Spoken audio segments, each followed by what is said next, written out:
Chapter 21. No matter what. Chapter text. What was this imbecilic child thinking?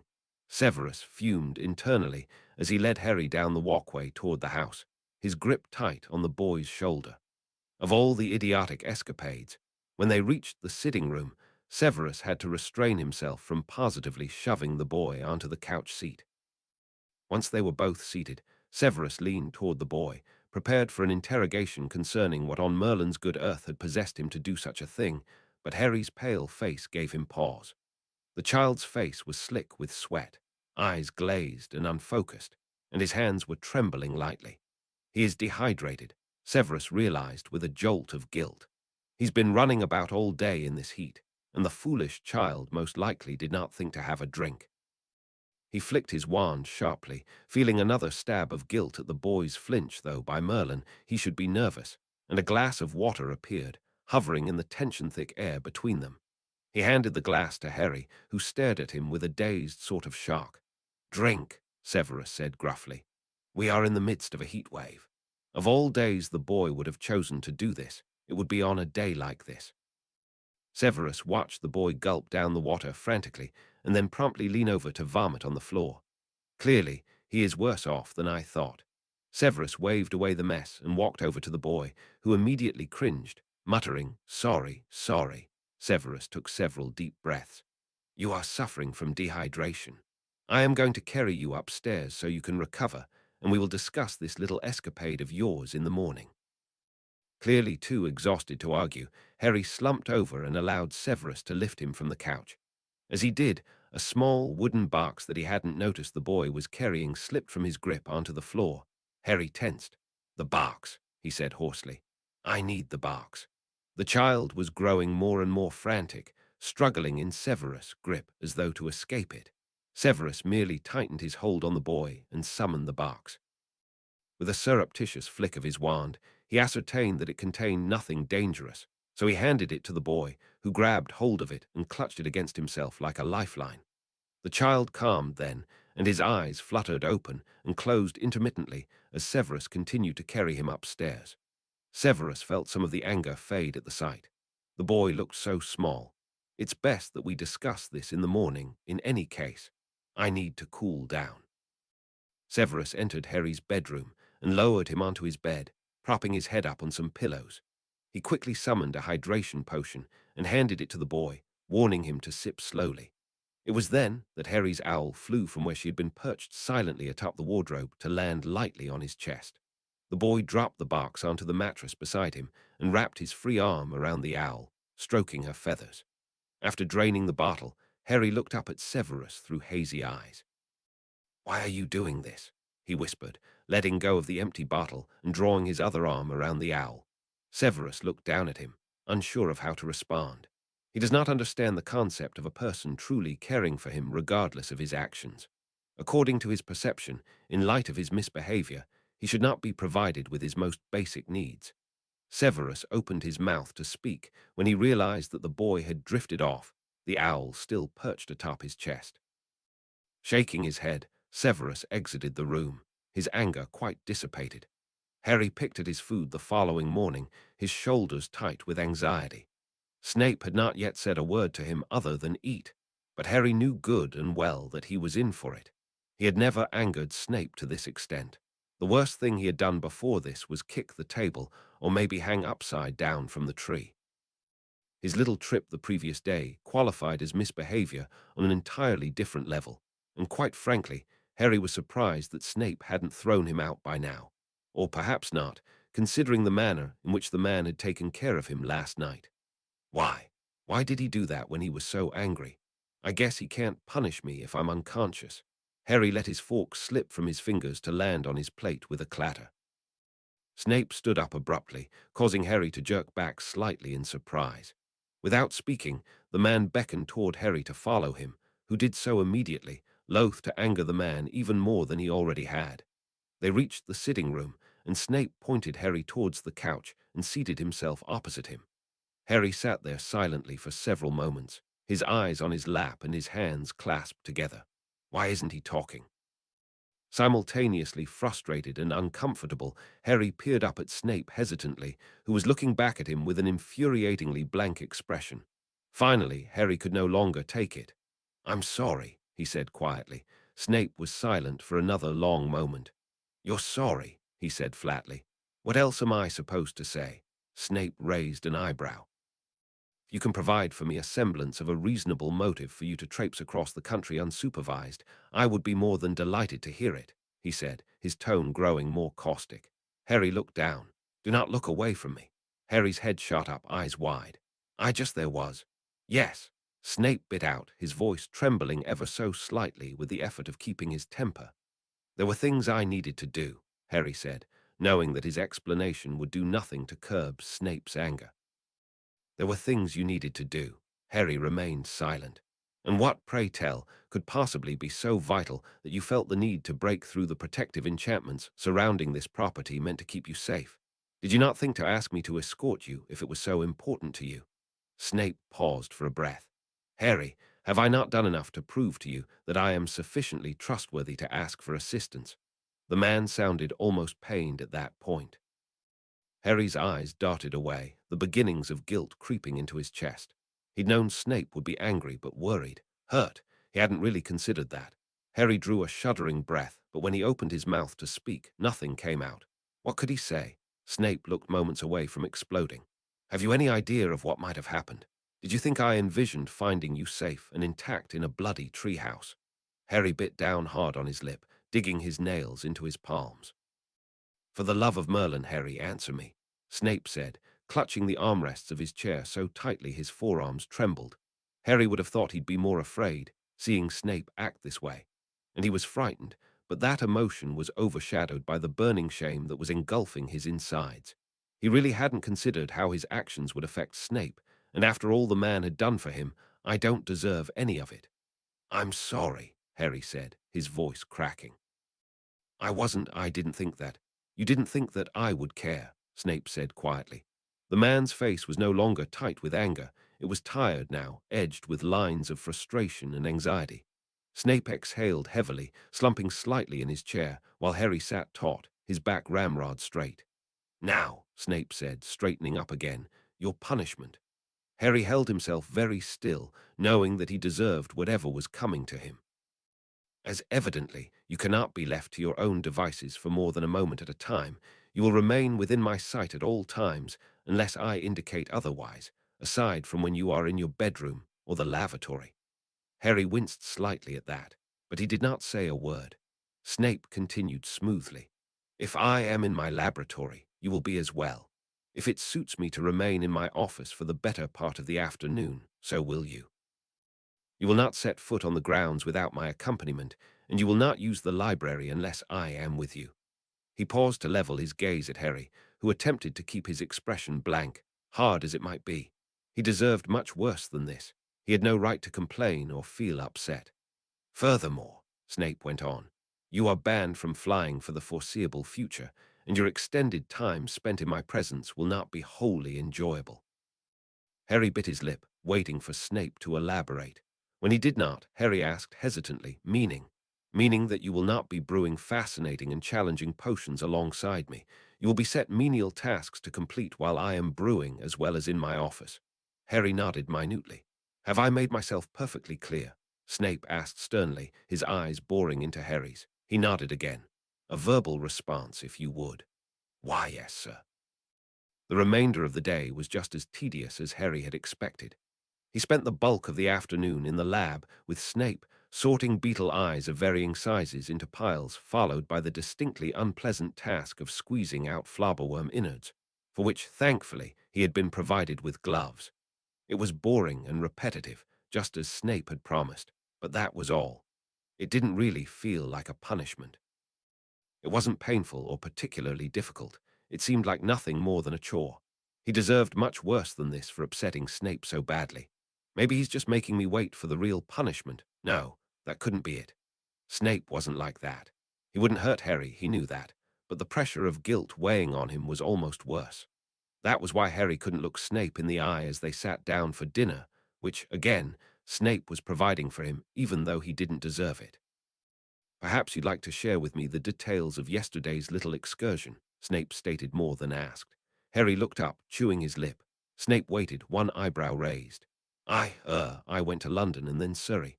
Snape narrowed his eyes at him. How on earth did you manage that? He sounded more incredulous than angry. Harry swallowed. After IB broke through the spells, I wasn't sure how I'd get there, but then I just appeared in London. Accidental magic, Snape murmured.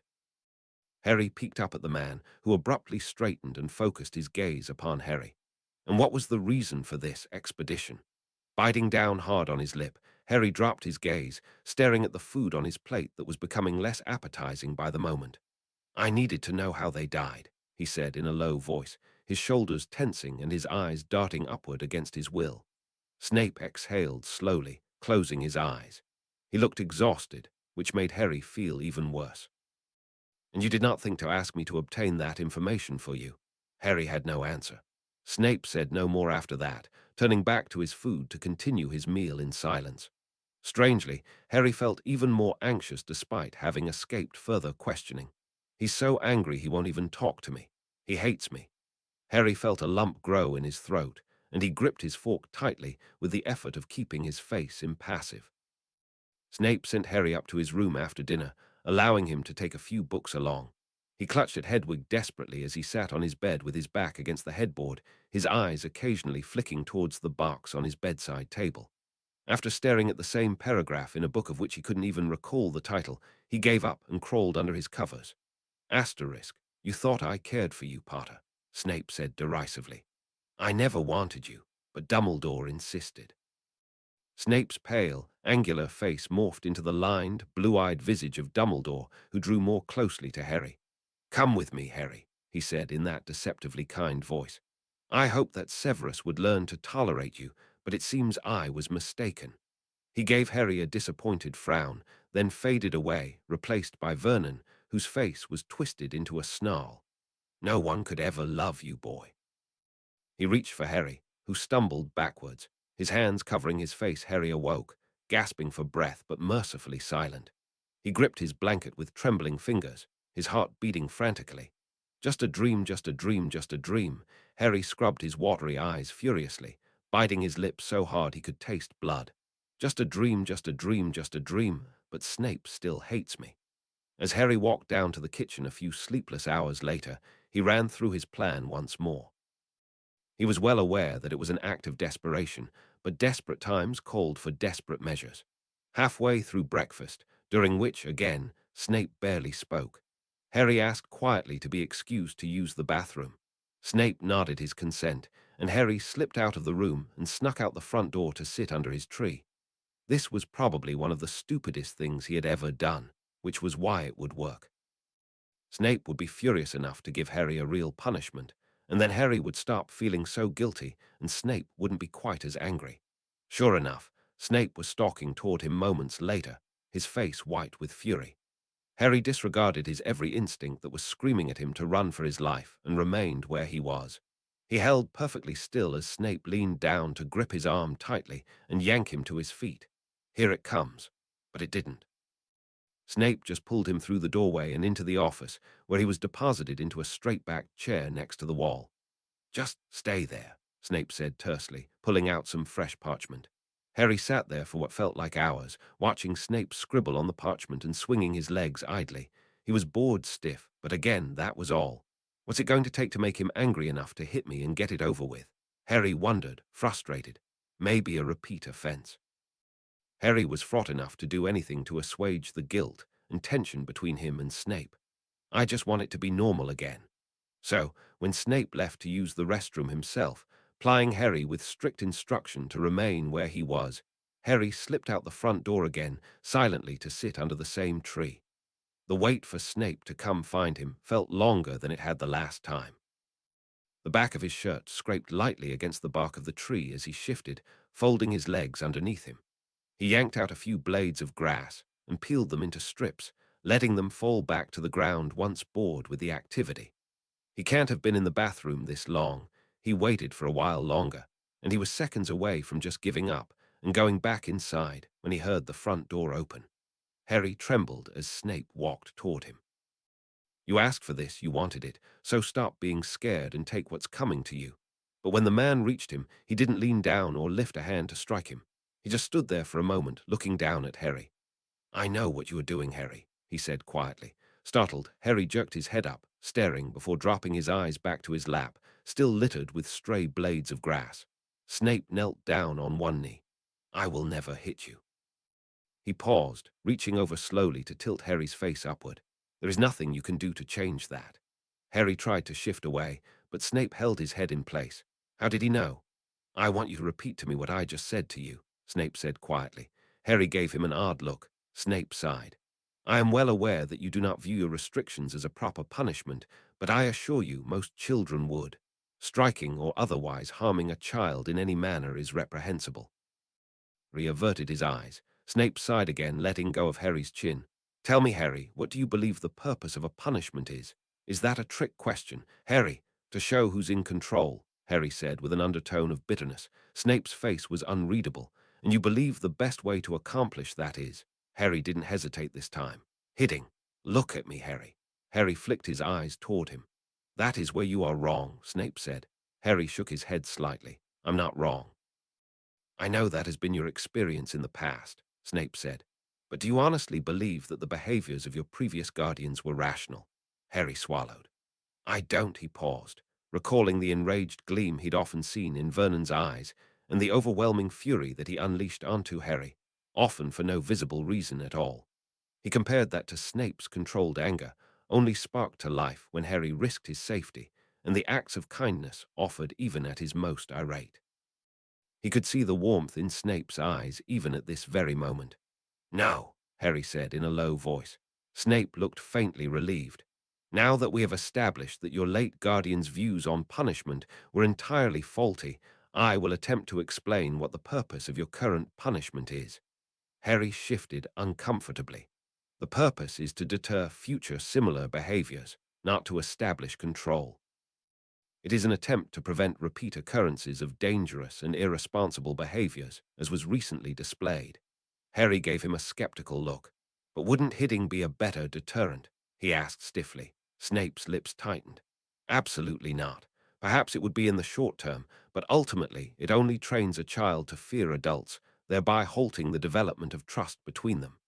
Snape leaned closer to Harry, still kneeling on one knee. What is most important at this time is for you to trust me. I am quite certain this entire debacle would not have occurred had you done so. Harry was silent. Snape shifted so he was now resting on both knees. Perhaps one day you will learn that I care only for you and your well-being, and that I will do everything in my power to maintain it. But you're still angry, Harry whispered, pressing his back into the tree trunk. You hate you don't want. Stand up, Snape said abruptly, rising to his feet. Harry immediately stood, his breaths quickening. Come here, Snape said, beckoning. Harry walked toward him slowly, confused and half terrified that he had managed to push Snape to the edge. But Snape gripped Harry's shoulder and pulled him against his chest, wrapping his arms around him.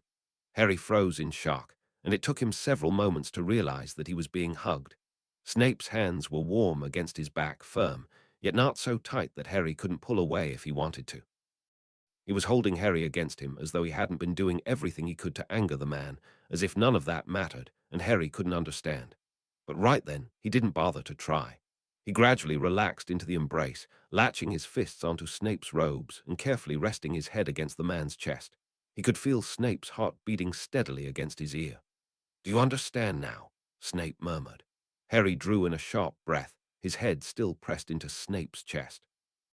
I will never hurt you, Harry, he said firmly. He took Harry by the shoulders and pushed him back slightly so he was looking into his eyes.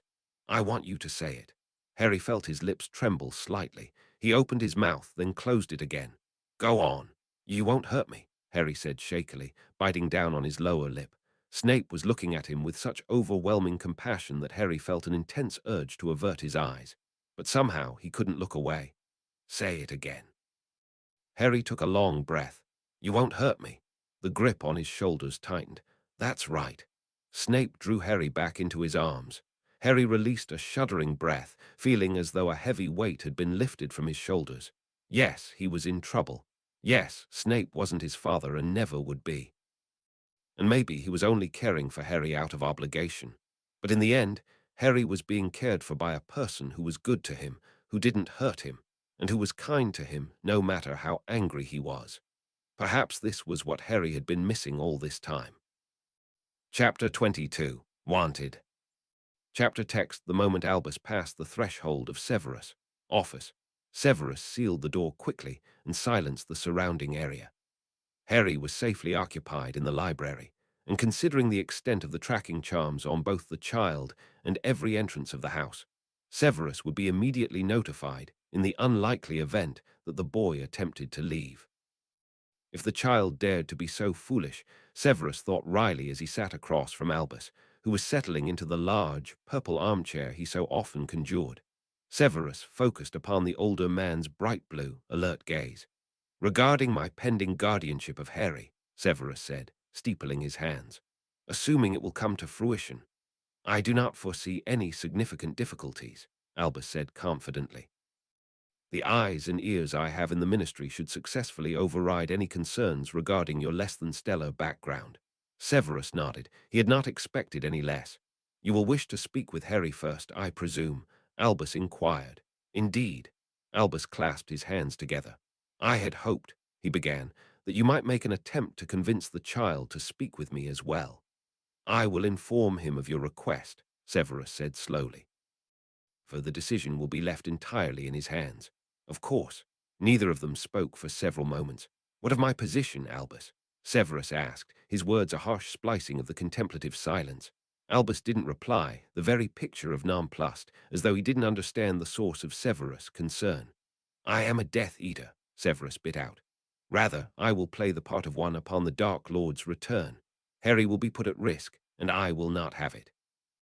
Albus gave him a steady nod, but he did not speak. Severus ground his teeth. "Is it not obvious to you how the Dark Lord will view the situation?" Severus didn't pause for an answer. "He will either distrust me, which will undoubtedly result in my death, or he will expect me to use the child for his ends." His shoulders tightened at the thought. "I will sooner flee the wizarding world with Harry than put him in harm's way." Severus stopped, his breath short and angered. He'd long since grappled with the regret for his poor choices, and had resigned himself to the fate he'd brought upon himself. But this was no longer about him. Years-old misdeeds had led him to this very moment, right on the edge of forever altering his life in a way he'd sworn he never would.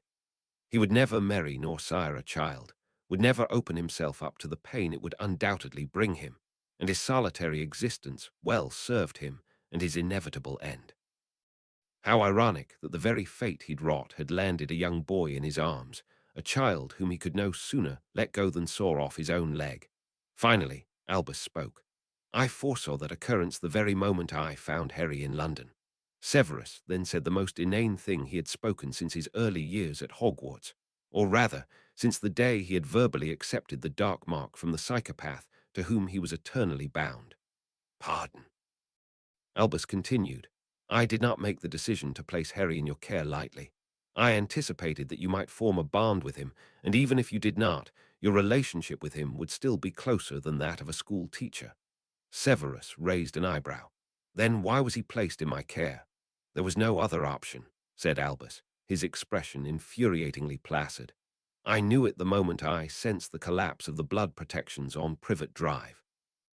Admittedly, I am still unsure of the reason they remained intact despite Harry having left the home long before the demise of his relatives." His eyes narrowed slightly in thought. "What do you expect of me, Albus?" Severus cut it. "I will not see Harry put at risk of being harmed any more than he already has been. Nor will I, which is why I insist he remain in your care." "Then what of my position?" Severus reiterated, frustrated beyond belief. "Severus," Albus said softly, "I have long been prepared for the eventuality that you would be unable to reprise your role as a spy. If not I, then who else? I'd rather not speak of it just yet, but rest assured that I view your role as Harry's guardian to be far more vital than your eventual spying position." Severus stared. He could do nothing else. "Why, you ask?" Albus continued. "Certainly, your skills and temperament are better suited to spying than parenting."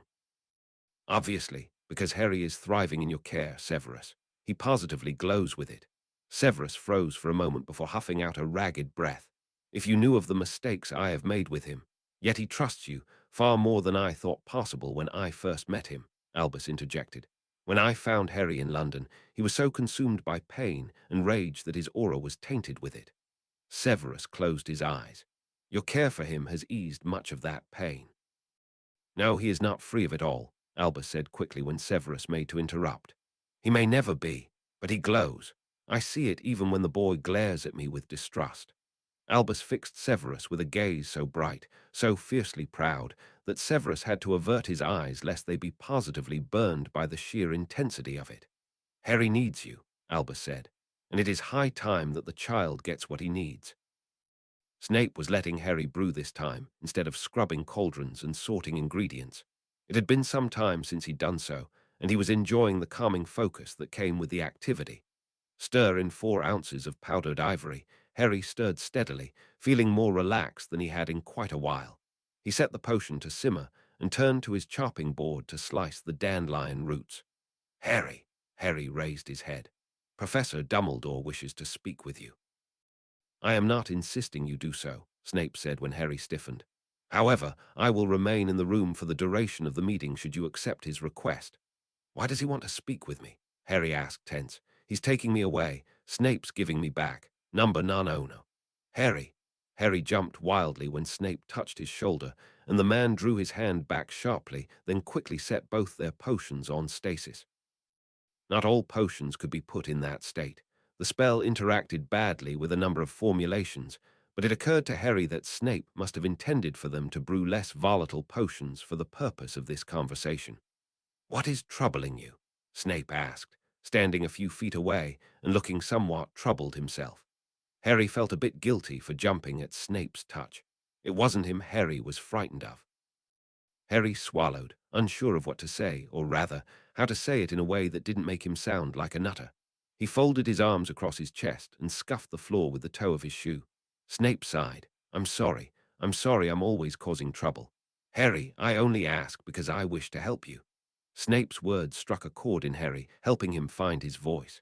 I'm afraid that he'll take me away, Harry said in a voice that was almost a whisper.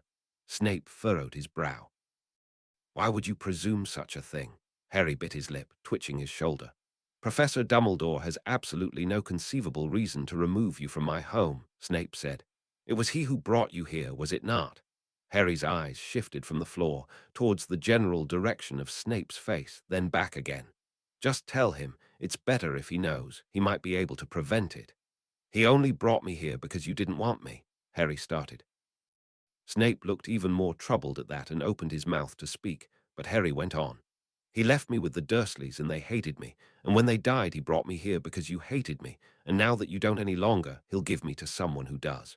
Harry said that all in one breath, eyes on the ground and fists clenched. He chanced to glance up at Snape, who had a frozen expression on his face. Harry, that is entirely untrue. Harry raised his eyebrows skeptically. Then what is he trying to do? What's his game? Why do you presume that he is, to utilize your term, playing games? Snape asked. He left me with them, Harry said hotly. I know, it's said in a book I read, who just dumps a kid somewhere and never checks up on them. He had to have known what they did to me. Snape was silent for a moment. I don't know why Albus did not keep a closer eye on you, and I certainly do not understand how he could have missed the fact that you spent months living on the streets of London. He took a step closer to Harry. But I can say with absolute certainty that he did not intend for you to be hurt. Harry shrugged, entirely disbelieving. Speak with Professor Dumbledore, Harry. Indeed, I would as well like to know what the old man was thinking. So there they were, just 2 hours later, Harry and Dumbledore seated across from each other while Snape stood to the side, several paces away. Dumbledore had not attempted to exchange any pleasantries when he walked in. He simply gave Harry a small smile, who stared back at him, stone-faced, and seated himself on a couch. Harry was the first to break the silence. What do you want from me? Harry asked in a hard voice and with an unwavering gaze. I can't give it to you. Dumbledore looked perplexed, but Harry didn't buy it for a second. I just want you to be safe, Harry. That's all I've ever wanted for you. Harry laughed humorlessly. Safe. I almost died. I wanted to die. His voice grew louder and more biting. Voldemort would have taken better care of me than they did. Dumbledore looked as though he might cry. Harry, I honestly had no idea. Had I had an inkling of your treatment in that house, you would have been immediately removed and shipped off to another person who hated me. That's what you did, isn't it?" Harry interrupted. He worked his jaw. "Professor Snape didn't want me. He hated me at first. I suppose you win points for him not taking pleasure in torturing me." Harry heaved a breath. "He ended up being good to me, so are you now going to find someone new?" Harry was shaking, but he was no longer frightened. "Harry," Dumbledore said in a quiet voice, "I truly, truly did not know." "How could you not know? Aren't you supposed to be the greatest wizard in the country or something?" Dumbledore shook his head slightly. "Power does not immunize one from mistakes. So this was all a mistake. I am only human, Harry. Human. I'm also human, and human 5-year-olds shouldn't be starved and thrown down the stairs. Human 9-year-olds shouldn't have their ribs cracked," and Harry's voice grew quiet. "I guess the boy who lived is an exception. Harry, why? Why did you leave me with them? Was it because I'm special? Because I vanished Voldemort? So I'm not like any other kid who needs parents and food?" And Harry's voice cracked on that last sentence, and he could feel a lump forming in his throat. "No, I am not going to start crying right now." With some effort, he pulled himself together, but he was done talking. "Harry," Dumbledore tried again. When Harry didn't cut in, he continued, gazing earnestly at him. "I have no excuse. I cannot begin to offer you a reasonable explanation for my gross negligence of your well-being. Something so very precious was entrusted to me, and I did not live up my responsibility." Harry didn't say a word. "I placed you with your relatives because the manner in which your mother died left a most powerful magical protection behind, in her blood and in yours, and by extension, the blood of her sisters." Harry drew back, thrown off by the unexpected direction the discussion had taken.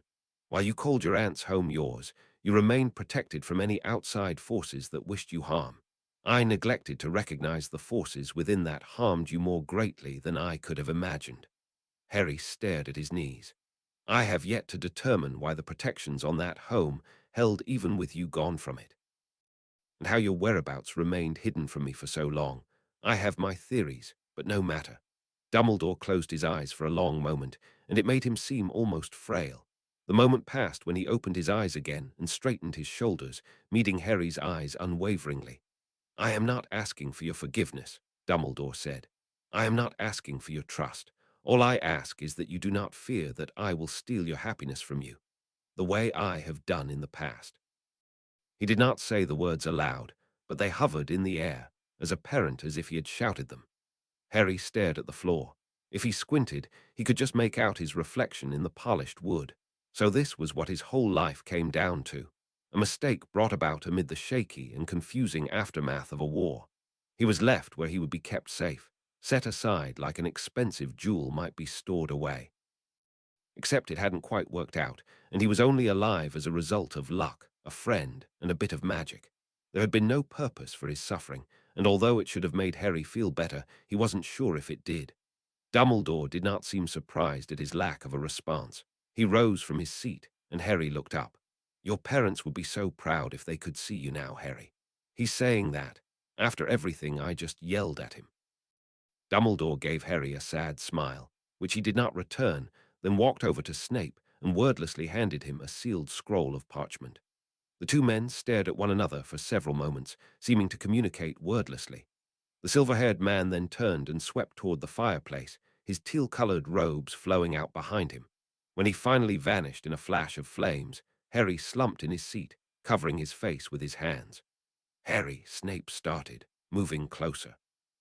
Harry shook his head slightly, indicating that he needed a moment. Okay, he's gone. He's not taking me away. Get it together." Harry lifted his head, face mercifully dry. Snape was watching him steadily, still clutching the scroll of parchment Dumbledore had given him. "How long have you been under the impression that Albus wished you harm?" he asked. "A while." Harry recalled the moment in the library when he had discovered Dumbledore's actions, the anger growing so intense that he had overturned the room. "It was the day I blew up the library." "Ah," Snape said, understanding dawning. "That would certainly explain that day's occurrence." He was quiet for a moment. "Are you sufficiently reassured that he does not intend to harm you?"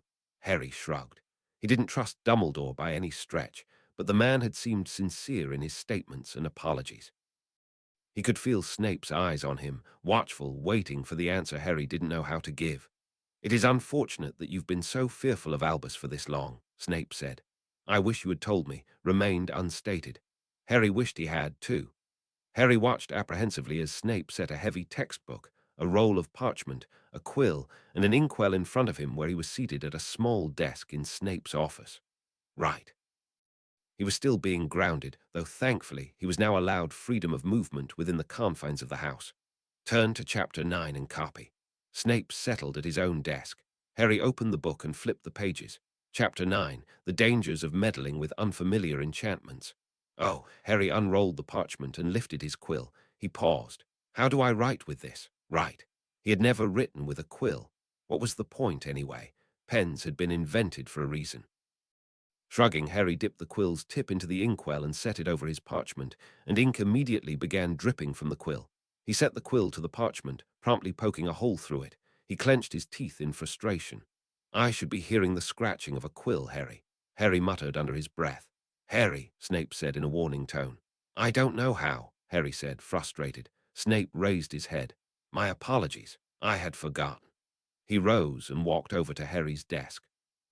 May I? He asked, his right hand hovering over Harry's. Harry nodded, and Snape set Harry's fingers to grip the quill properly. When Harry had successfully written a shaky line of text with the quill, Snape stepped back and snatched up the textbook. Just practice the alphabet for now. Snape left him to it, and it did not take Harry very long to become accustomed to using a quill.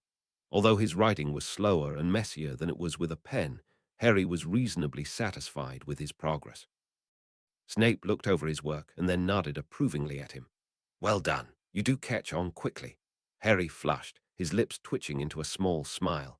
Snape looked at him oddly for several moments. Harry, he paused, seeming unsure of how to phrase his next words. There is a matter of import I wish to discuss with you, if you would join me in the sitting room. Harry felt immediately anxious, and he fought to quell his nerves as he followed Snape out of the room. Calm down. He's not sending you away. We've been over this. If anything, it seemed that Snape was the nervous one. Not that the man made it obvious, but he was holding himself more stiffly than usual, and when he sat across from Harry in his usual seat, his facial expression appeared a bit too controlled. The man leaned forward slightly. When the school year begins, you will obviously no longer be living with me or under my direct supervision. Harry stiffened. Snape was voicing the thoughts he had been pushing to the back of his mind for a while now. When he started school, Snape wouldn't be there, and he wouldn't necessarily end up being Harry's head of house, so he would have no responsibility for him at all. Where will I go next summer and during holidays? Harry. Harry focused on Snape, breathing carefully. That, however, is not to my liking. Harry's eyes widened the tiniest bit. You are very much in need of an adult, other than teachers, to take responsibility for you and your well-being. Harry felt a jolt in his chest. Are you with me, Harry? Harry nodded quickly. Over the past months, I have become quite accustomed to your company, and he paused, his expression growing rather guarded and discomfited. I had hoped. Snape's jaw clenched. You are in need of a proper guardian, Harry, and with your consent, I would like to take on that role. Harry couldn't talk. He could scarcely breathe. He wants me. He wants to be my guardian. Of course, if you would prefer another arrangement, Snape began stiffly. Harry shook his head frantically and tried to speak, but he seemed to have temporarily lost the ability. He sat there, frozen, terrified that if he didn't say something, Snape would rescind on his offer. There was only one thing he could do. He rose from his seat and walked slowly over to Snape to stand before him. Reaching forward hesitantly, he wrapped his fingers tightly around the man's wrist with a shaky hand. Yes, he finally whispered. Harry saw a shadow of a true smile cross Snape's face. He wants me. Snape's hand wrapped around his own, a firm and familiar grip that seemed to encase Harry's instinctively, as though it belonged there. He looked up to meet the man's dark gaze, and he was met with the familiar warmth he knew would be there. And he could feel the beginnings of trust stirring in his chest that it was there to stay. Chapter 23. In His Veins. Chapter text. There were few things in the world more aggravating than lying in bed for hours on end, waiting fruitlessly for sleep to come. Harry let out an irritated grunt as he rolled over onto his other side to get a glimpse of the clock. 3:47. Fantastic. He'd been in bed since 11. 11. At that, Harry gave up on sleep and dragged himself to his feet, making his way to the door as soundlessly as possible. The hinges squeaked as he pulled it open, and Harry cringed, holding his breath as he padded across the hall. He glanced at the door to Snape's bedroom, which was firmly shut, before tiptoeing down the stairs. He doubted Snape would be very pleased to find him out of bed at this hour. Not that the man would do anything too terrible, but Harry didn't have any interest in angering him if he could help it. Once in the sitting room, Harry scanned the bookshelves half-heartedly for something to read, and his eyes caught on something partially concealed behind a series of thick books with strange symbols on the spines. He shifted the heavy tomes to find a radio. Harry lifted it carefully off the shelf and settled on the couch, turning the small, old-fashioned device in his hands. It was light brown around the edges, with a long antenna sticking out from the back. He squinted at the small, unlabeled knobs and switches, turning and flicking them at random, then flinched wildly when a song that he'd never heard before blasted out of the speakers at top volume. Damn it, damn it, damn it. Harry frantically twisted knobs and flicked switches, heaving a sigh of relief when he finally found the off switch. His relief was short-lived, however, when he heard rapid footsteps thumping down the stairs and Snape rushed in, a thunderous expression on his face. And Harry couldn't breathe. He's angry I broke the rules, Harry. Harry opened one eye, then the other, to find Snape, clad in a black dressing gown and untied boots, peering at him with a far less irate expression on his face. Sorry, sir. It was an accident. I didn't mean. Harry, take a breath. Harry snapped his mouth shut, inhaling through his nose, and his heart rate steadily began to slow to a normal pace. Snape walked over to the couch and sat beside him. He hunched his shoulders. I must say I feared the worst, Snape said wryly. Harry's shoulders uncurled the tiniest bit. What do you mean? Snape's lips quirked. I expected a break-in at the very least. Oh, Harry blew out a breath. Sorry, it was just this. He shifted the radio on his lap. I turned it on and it. Harry turned his head, startled, when Snape let out a chuckle. The man plucked the radio off of Harry's lap, fiddled with a knob, then turned it back on. The music started up again at a lower volume. He handed it back to Harry. What are you doing out of bed? Harry tensed at that, but the man didn't sound angry, nor did he look it. Couldn't sleep. At Snape's questioning look, he elaborated. Not nightmares or anything, just restless. Snape inclined his head but said nothing. He leaned back into his seat, adjusting the lapel of his robe. Why isn't he angry? Is he angry but just pretending not to be? Harry couldn't take it anymore. Am I in trouble? He forced out. Snape gave him an odd look. Why would you think so? Harry furrowed his brow. Because I'm out of bed and I woke you up. Snape blew out a long breath. No, Harry, you're not in trouble. Harry bit his lip. What were the rules, then? Hadn't the man told him ages ago that he was to stay in his room overnight? It was like Snape could read his mind. Well, actually he could, but Harry knew he wasn't really doing it. If you find it difficult to sleep, you're perfectly within your rights to wander about the house. I have found cause to do the same on occasion. Harry blinked. Really? And I would hardly punish you for waking me. Embarrassingly, Harry felt a prickling heat build at the corners of his eyes, and he was too tired to do anything but squeeze his eyes shut and press his hands into them. After a moment, Snape's arms settled around his shoulders and pulled him close. Sometimes the man was so kind to him it was almost too much to bear. I'm sorry, Harry mumbled, his voice muffled by the hands still pressed over his face. Don't be. Harry sniffled, and with a few long breaths, he managed to pull himself together. A small, weak part of him wanted to cling to the man's robes and hide his face in them, but he couldn't do that. He dropped his hands and leaned into Snape's side for several more moments before pulling away. The man's arm tightened around his shoulders briefly before letting go. Do you have an interest in music? Snape asked, his low, deep voice somehow more soothing than it had any right to be. Harry shrugged. I don't know. I've never really. He glanced at the radio. I did like that song, though. You may use it any time you wish. Snape smirked, though preferably at a lower volume. Harry huffed a laugh. How old is this thing anyway? How long has he had it? Harry chewed on his lip for a moment. Sir. Snape turned to him, raising an eyebrow. Where did you grow up? Snape looked rather startled at the question. A town in the Midlands, called Cokeworth, he said. He took a breath as if he was going to say more, but he did not. Neither of them spoke for several moments. Can I ask another question? Harry asked tentatively. Certainly. Are your parents wizards? Snape did not answer immediately. My mother was a witch and my father a muggle. he said, in a tone that Harry could not quite decipher. Guess they're not alive anymore. Did your mother go to Hogwarts? She did, Snape said quietly. She was in Slytherin House, as was I. The man straightened abruptly, turning to meet Harry's gaze. I attended school with your parents. Harry's eyes widened. You knew my parents? Snape inclined his head. I was once friends with your mother. Harry had stopped asking questions about his parents after Petunia had slapped him across the face and told him not to ask again. He buried the desire to know more so deeply that he wasn't even sure he wanted it anymore. But there Snape was, offering information freely when he hadn't even asked. Were they in Slytherin too? Was the first thing Harry could think to ask next. Snape gave a strange sort of half-smile. No, your parents were both in Gryffindor. What did they look like? Question emerged of its own volition. But not surprisingly.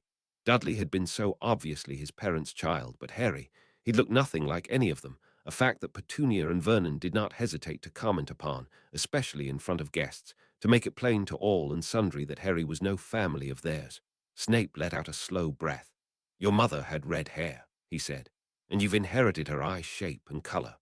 For a brief moment, Harry felt as though he might cry again. Because he'd known. He dreamed of a red-haired woman, speaking softly, smiling, and then vanishing in a burst of green light. It was his mother, he knew, and he had something of hers to prove it, showing plainly on his face. You look very like your father as well. Harry looked up at that. Snape's face was hard to read, and he was holding himself very stiffly. But his gaze was open, steady, waiting and willing to answer any more questions Harry might throw at him. Instead, Harry smiled. It spread unbidden across his face, and he did nothing to temper it. Snape did not smile back, but his facial expression softened, and he reached over to wrap his hand around Harry's forearm. You may always ask. Harry swallowed. Thank you. Snape let go of his arm and leaned forward slightly, his palms resting on his knees. I do not have any photos of your parents in my possession, but perhaps we can procure them for you from some of the faculty members at Hogwarts. Harry let out a faint gasp. He had never even considered. Yes, please, he said fervently, his heart thumping in his ears at the possibility. Snape laid a hand on his back briefly before withdrawing, and they both leaned back into the couch and sat there quietly for a while, until Harry's yawn broke the silence. It's time you return to bed, Snape said, straightening up. Yes, sir. He could probably manage it now. Snape rose from his seat, and after a moment's hesitation, he took Harry's hand and guided him to his feet. Before moving towards the stairs, he tilted his head down to catch Harry's eye. You may call me Severus if you wish. Harry blinked several times, then nodded, smiling faintly at the floor, and allowed the man to lead him upstairs by the hand. It was well past 10 o'clock when Harry woke up the next morning. He might have slept even longer if not for Hedwig hooting in his ear. Up, he mumbled, rubbing at his gritty eyes with one hand and stroking Hedwig's feathers with the other. A quick shower perked him up a bit more, and he felt reasonably awake by the time he made his way to the kitchen. Good morning. Harry was surprised to see Snape in the kitchen at this hour. He'd expected the man to be well into his brewing by now. Though perhaps he'd slept in too. The food will not keep forever. Snape cut into Harry's thoughts, his tone dryly amused. Harry let out an embarrassed huff and sat in his seat, dragging the plate of eggs closer. They were always cooked with onions, and Harry had found that he quite liked the taste. Neither of them spoke for a while, the clinking of utensils the only sound that permeated the peaceful quiet in the room. Harry, Snape's voice cut into the silence. Yes, Sir Severus, Harry cleared his throat. Sorry, it's hard to, he broke off, his face heating. Snape looked quite unconcerned. In your own time, he said, reaching for the teapot to fill his cup. He set the pot back onto the table and fixed Harry with his contemplative gaze. It's only just occurred to me to inquire, have you been to see your parents' graves? His parents' graves. It had never crossed Harry's mind, not once, that such a thing even existed. The only reason he'd even known his parents' names was a few passing comments uttered by Petunia only several times in the near decade he'd lived with her. And no, Harry managed to say. Would you like to? Snape asked, still looking at Harry with a rather unsettling focus. Would he like to visit his parents' graves? Why was it so hard a question? You know where they are? Harry asked, his voice emerging hoarsely. Snape nodded. I went to see your mother's grave several years ago. Your father is buried alongside her. Harry swallowed thickly, inhaled. His throat caught on the breath, and he managed to stave off a choke with a long sip of water. "Can you take me there?" he whispered, not trusting his voice to remain steady if he spoke any louder. "Any time you wish." Harry bit down on the inside of his cheek. Any time, whenever he wanted. He took a deep, fortifying breath. Can we go today?" Because, suddenly, there was nothing more he needed than this. To see proof that they'd existed, that he'd come from somewhere and had not emerged into existence in a cupboard and left there because he deserved no better. "Please." Harry's hands were shaking. "Harry." Snape's hand covered his own, clenched in a fist on the table, and the man's other hand tucked under his chin so he could meet his eyes head-on. "Of course we can."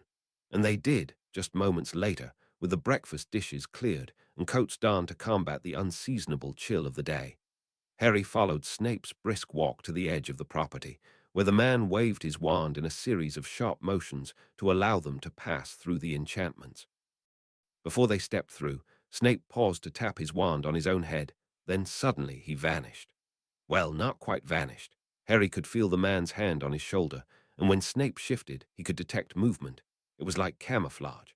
"I have just performed a disillusionment charm so that muggles in the vicinity will not see us apparate." He then tapped Harry's head with his wand, who flinched slightly at the sensation of what felt like raw eggs dripping down from his head and over his body. "Wow," Harry breathed, staring down at his near-invisible body. "Take my hand," Snape murmured, reaching out so his fingers brushed Harry's sleeve. Harry gripped the man's hand tightly, and suddenly they were standing in front of a gate-enclosed graveyard. Harry nearly fell to his knees at the dizzying sensation their apparition had caused, but Snape caught him by the shoulders. He barely noticed either occurrence in the face of what stood before him, the graveyard in which his parents were buried. Harry scarcely registered Snape removing the disillusionment charms. Swallowing hard, he followed Snape down the rows of tombstones, his gaze set straight ahead. He shivered, though he wasn't quite sure if it was due to the chilly, overcast weather or something more, something intangible. He nearly walked into Snape when the man stopped short in front of a large tombstone of white marble. The man then stepped to the side, and with a hand on Harry's back, he gently pushed him forward. James Potter Lily Evans Potter, born 27 March 1960, born 30 January 1960, died 31 October 1980, died 31 October 1981. The last enemy that shall be destroyed is death. Harry could not begin to imagine what those last words might mean, but he didn't care. Because his parents were here, right here. No, they weren't here. Their remains were buried deeply beneath the gravestone that named them, their lives and their deaths, yet they were gone and they would never come back. But this proved they had once been here, had once been his, had lives and families and desires and hopes, and all that was left of them was the blood that ran through his veins. Harry shivered again, his teeth rattling with it, and Snape, who he'd almost forgotten was there, laid a careful hand on his shoulder. "They loved you very much." Harry pressed his lips together. They must have, or they would not have died for him. His mother would not have stepped forward to take the green light meant for him if she had not loved him. And his father must have loved him too, though he could not remember anything of him. He stood there for a while longer, minutes, hours, he could not have said. Eventually, he took a step back and turned to Snape, who was standing quite close and very still. The man's dark eyes seemed shadowed, and the lines around his eyes were more pronounced. When Harry's eyes met his face contorted just slightly, in a way Harry might not have noticed had he not spent the past few months in the man's presence.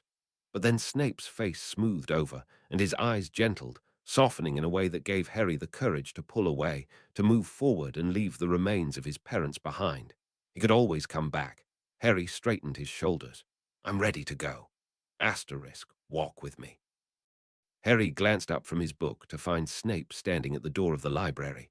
A frisson of anxiety fluttered through his stomach, though the thought of taking a walk with the man was not quite so ominous as it once had been.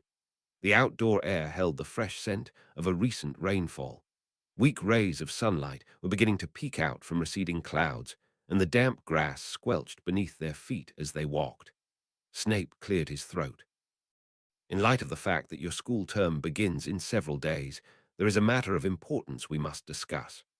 Harry couldn't help tensing up at that statement. Damn it, he knew Snape wasn't going to abandon him once school started. The man had explicitly told him as much. but his feelings did not seem to want to acknowledge that fact. He was glad they were walking side by side and not facing one another at the table. Snape wouldn't be able to read him as easily and know how hard it still was for Harry to trust what they had, despite the man demonstrating time and again that he was trustworthy and that he wasn't going anywhere. The scroll on which Harry had signed his name in careful handwriting, right beneath Snape's, was testament to that. "I am speaking of your attempt to end your life." That brought Harry up short, and he couldn't help flinching, his feet rooting him in place, when put so plainly like that. Snape stopped as well, and he moved to stand directly facing Harry, who dragged his head up to meet the man's gaze reluctantly. "Were you any other student?" Snape began. "I would not hesitate to inform the faculty of your situation so that they could keep an eye on you when I cannot. I will not," he added swiftly at Harry's panicked look. "Yet I must be assured that you will come to me if you at any time experience an urge to repeat your attempt." Harry shoved his hands into his pockets, clenching his jaw tightly. His gaze traveled away from Snape's eyes to his collar, white and impeccably starched. "I don't care whether I'm teaching a class, sleeping, or accepting an order of Bloody Merlin," Snape said sharply, startling Harry into looking at his face again. "You will come find me if you experience even the slightest inclination to harm yourself. Do you understand me?" Harry took a shaky breath. "Yes, sir," he rasped. Snape regarded him for several more moments, and Harry felt frozen, caught in his gaze. "I will, however, be required to inform the school mediwitch, with whom you will visit within the first 2 weeks of term." "No." Harry stumbled backwards, his fingers curling into fists, feeling utterly betrayed. He can't, he has no right." "Harry, I understand that it is a very personal matter, but this is non-negotiable. I am absolutely required." Harry glared up at the man. "You're not." "You don't have to tell her, no one would know, and that is precisely why I must," Snape cut in, fixing Harry with a stern look. "I don't need silence." Snape's tone was so curt that Harry shut his mouth, staring. "Listen to me and do not interrupt." The man's expression was fierce. He stepped closer and pressed his hands onto Harry's hunched shoulders, crouching down so that he was at eye level. "Your life," he said in a voice so low it was almost a hiss, "is not to be trifled with." His hands faintly shook on Harry's shoulders. "I will do everything, everything in my power to ensure your continued survival, even if you may despise me for it."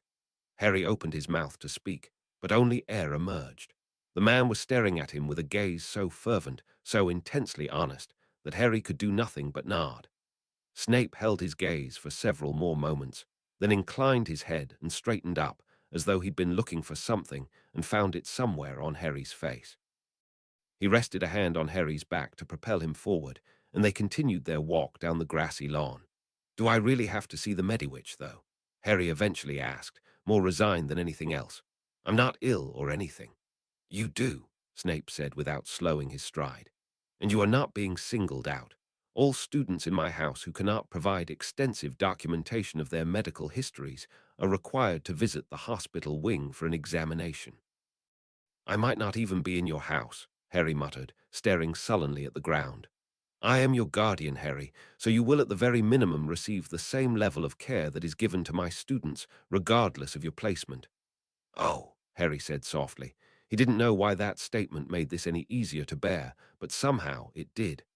"Additionally," Snape said, striding forward, "Madame Pomfrey may be able to provide a recommendation for a professional who specializes in treating emotional issues such that you have been experiencing.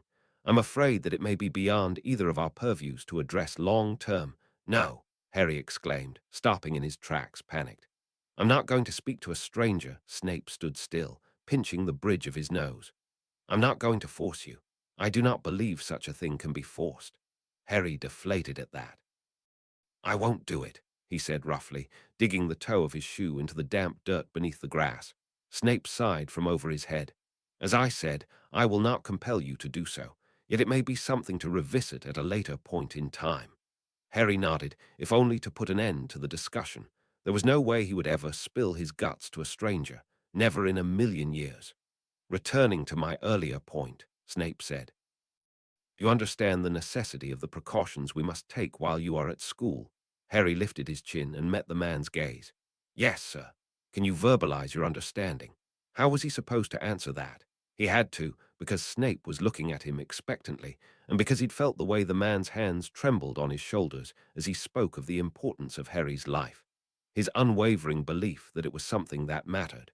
Because you don't want me to die. Snape closed his eyes. Correct, if a colossal understatement of the matter. He opened his eyes again. You will live to see adulthood. You will do so for your parents who gave their lives for yours, and you will do so because I will not allow otherwise. You will fight harder than is fair for anyone to ask of you. He heaved a breath, reaching over to grip Harry's shoulders once again. You will fight until you want to. Harry would do as Snape asked. He would try with everything he had. Because he understood why. Because he had reasons to live. Chapter 24, of Trains and Toads. Chapter text. Harry awoke early on the 1st of September, feeling as though he'd swallowed a butterfly in his sleep, the way his stomach was swooping. He lay still for a while, breathing in the cool air that felt perpetually fresh. He was leaving for Hogwarts today, and it felt far more daunting than he had imagined it would. Compared to everything else he'd been through, beginning his magical education shouldn't have fazed him. Yet Harry had grown to feel so comfortable in Snape's home, more safe than he had ever felt in his life, and a part of him feared that once he left what had become his sanctuary, he would never get it back. Get a grip, Harry told himself firmly. Snape is your guardian. You live here now. Harry still couldn't quite quell the pit of anxiety in his stomach. Unable to lie still for a moment longer, Harry got out of bed and dressed, pausing to double-check his luggage that he'd packed the previous night before making his way downstairs to the kitchen, where Snape greeted him with a nod. He settled in his chair and attempted to eat, but found that he could barely swallow, and instead stirred the food around his plate idly and watched with morbid fascination as the bright yellow hue of his eggs mixed in with his baked beans and gradually morphed into a brownish, sludgy substance. Nervous? Snape asked, an eyebrow raised at Harry's antics. A bit, Harry admitted, his grip on his fork tightening as he stabbed it repeatedly into the glob on his plate. There's no need to worry, Snape said calmly, buttering his toast. Tell that to my sympathetic nervous system, Harry muttered. Snape's lip turned up at one side. I'm certain your sympathetic nervous system will learn its place before long. Harry blew out a breath. Wouldn't that be nice? How are we getting to the station? Harry asked in an attempt to change the subject. Snape went along with it. Apparition would be the most convenient method. Harry winced. Does it get any less uncomfortable? It certainly hadn't felt that way the last time he'd done it. The first few times are generally the worst. The sensation improves over time. How? Harry asked skeptically. There are pathways in your brain that must be formed as your body grows accustomed to apparition. Once they are in place, it will feel more natural to you. Harry supposed that was a good enough answer. What about Hedwig? Animals are generally unaffected by the sensations of apparition. Why's that? Harry asked, frowning. The discomfort stems from the brain's reaction to the displacement, and the human brain is decidedly more complex than that of an animal. But isn't there a chance we could apparate right on top of someone since it's a crowded area? Now, that was an image Harry wouldn't be able to get out of his head very easily. There is an allotted area for apparition that muggles cannot access. Oh, Harry was quiet for a moment, and a thought suddenly occurred to him. What happens if a person apparats while drunk? Snape's lips twitched, and his face took on an expression that Harry had grown to recognize as amused. Well, apparition is a delicate process at the best of times, requiring a considerable level of focus, and if one is not in full control of their mental faculties, they may likely splinch themselves, or worse. Oh, splinching. Harry had read a bit about that. So, I do suggest that when you acquire your own apparition license, you avoid such undertakings. Harry bit back a grin. Snape raised an eyebrow. You believe that is a laughing matter, do you? Harry shook his head, trying hard not to laugh. Snape pursed his lips. Speaking as your guardian, he said, if you ever attempt an endeavor so foolhardy, you will be scrubbing cauldrons in my laboratory until you turn 30. Harry couldn't hold it back anymore. He chuckled, then pressed his lips together, but he couldn't stop his shoulders from shaking with silent laughter. Snape maintained his stern expression for a moment longer, then relaxed, rolling his eyes. The things you children find amusing, he murmured, refilling his teacup. He eyed the mess on Harry's plate, his lip curling in disgust. Are you intending to eat any more? That is repulsive. Harry wasn't sure why he found the man's words so funny, but he laughed again, dropping his fork onto the table. Snape shook his head in defeat and cleared away Harry's plate with a wave of his wand.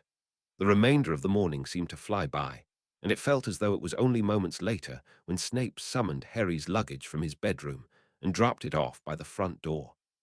Harry insisted on fetching Hedwig on his own rather than having her magically summoned, not wanting to frighten her. Climbing the stairs two at a time, he reached his bedroom quickly and grabbed hold of Hedwig's cage, from where she hooted softly at him. He glanced around his room one last time before hurrying downstairs. "Ready?" Snape asked, one hand lifting Harry's trunk while the other fumbled in the pocket of his overcoat, briefly pausing to adjust the shoulder pad when it slid off his shoulder. Harry nodded, trying not to stare at the man's dark grey button-up shirt and black slacks. The lack of robes made Snape appear startlingly different. While Harry no longer found him quite so intimidating, the long, black robes and high collars always made the man seem untouchable, unbreakable, as though a mere glare would send the most dangerous of people scurrying away. But now he just looked human, normal almost. And just then it occurred to Harry that Snape really wasn't very old at all. Harry hooked his backpack more securely over his shoulder and made to follow Snape out the door, but before they stepped outside, Snape held him back by the shoulder and handed him a small black pouch. "Money for the train ride," Snape said, his face unreadable. "I dare say you will want to sample the abundance of sweets available for purchase." "Thanks," Harry said, taking the pouch with his free hand. "I'll pay you back when I—" "You most certainly will not," Snape said sharply. Harry looked up at him, eyebrows furrowed. "But I have money," Snape sighed, setting down Harry's trunk. "Harry, as your guardian, it is my duty to provide for you in all matters." Harry frowned. "But I have loads of money in the bank, and that money is to remain there to be used when you come of age or for personal purchases that you will be allowed to make upon request." "That's not what you said when we went to Diagon Alley," Harry said, annoyed. "I was not your legal guardian at the time." Snape lifted Harry's trunk off the ground, easily enough that Harry suspected he'd done some sort of spell to make it weightless. The featherlight charm, that's what it must have been. "I am now, and I will be providing for you. There is no discussion." Harry frowned again, but the man turned before he could respond and led the way down the path away from the house, waving his wand to allow them to pass through the protective enchantments. Harry shoved the pouch into his pocket as he followed, unsure of why he felt so strange about it, but he refrained from further protest and walked through the shimmering mist that surrounded the property. "Brace yourself," Snape warned, grabbing hold of Harry's hand. Harry squeezed his eyes shut and hugged Hedwig's cage close to his chest, preparing himself for the dizzying sensation of apparition. It wasn't quite as bad as the last time, but that did not prevent him from staggering when they landed, and had Snape not held him steady, he would have certainly fallen flat on his face. Upon regaining his balance, Harry pulled away and looked around. As Snape had mentioned, they were in a very large, closed room with bare walls, where several other people were popping into existence not far from where they stood. Still carrying Harry's trunk, Snape led the way out of the room and onto the bustling station. He grabbed hold of a nearby trolley and set down Harry's trunk, pushing it along until he paused several yards away from the platform barrier. "I prefer not to enter the platform. I do not wish to deal with the reactions of terrified children and subsequently angered parents." Harry grinned. "Yeah, I supposed you want to avoid that." Snape hesitated for a moment, looking at Harry with an odd expression on his face.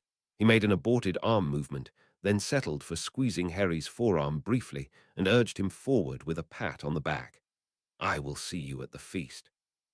Harry nodded, and taking a deep breath, he set Hedwig's cage on top of the trolley and pushed it toward the barrier between platforms 9 and 10. He ran through it without any difficulties, but was nonetheless quite awed by the rapid alteration of his surroundings.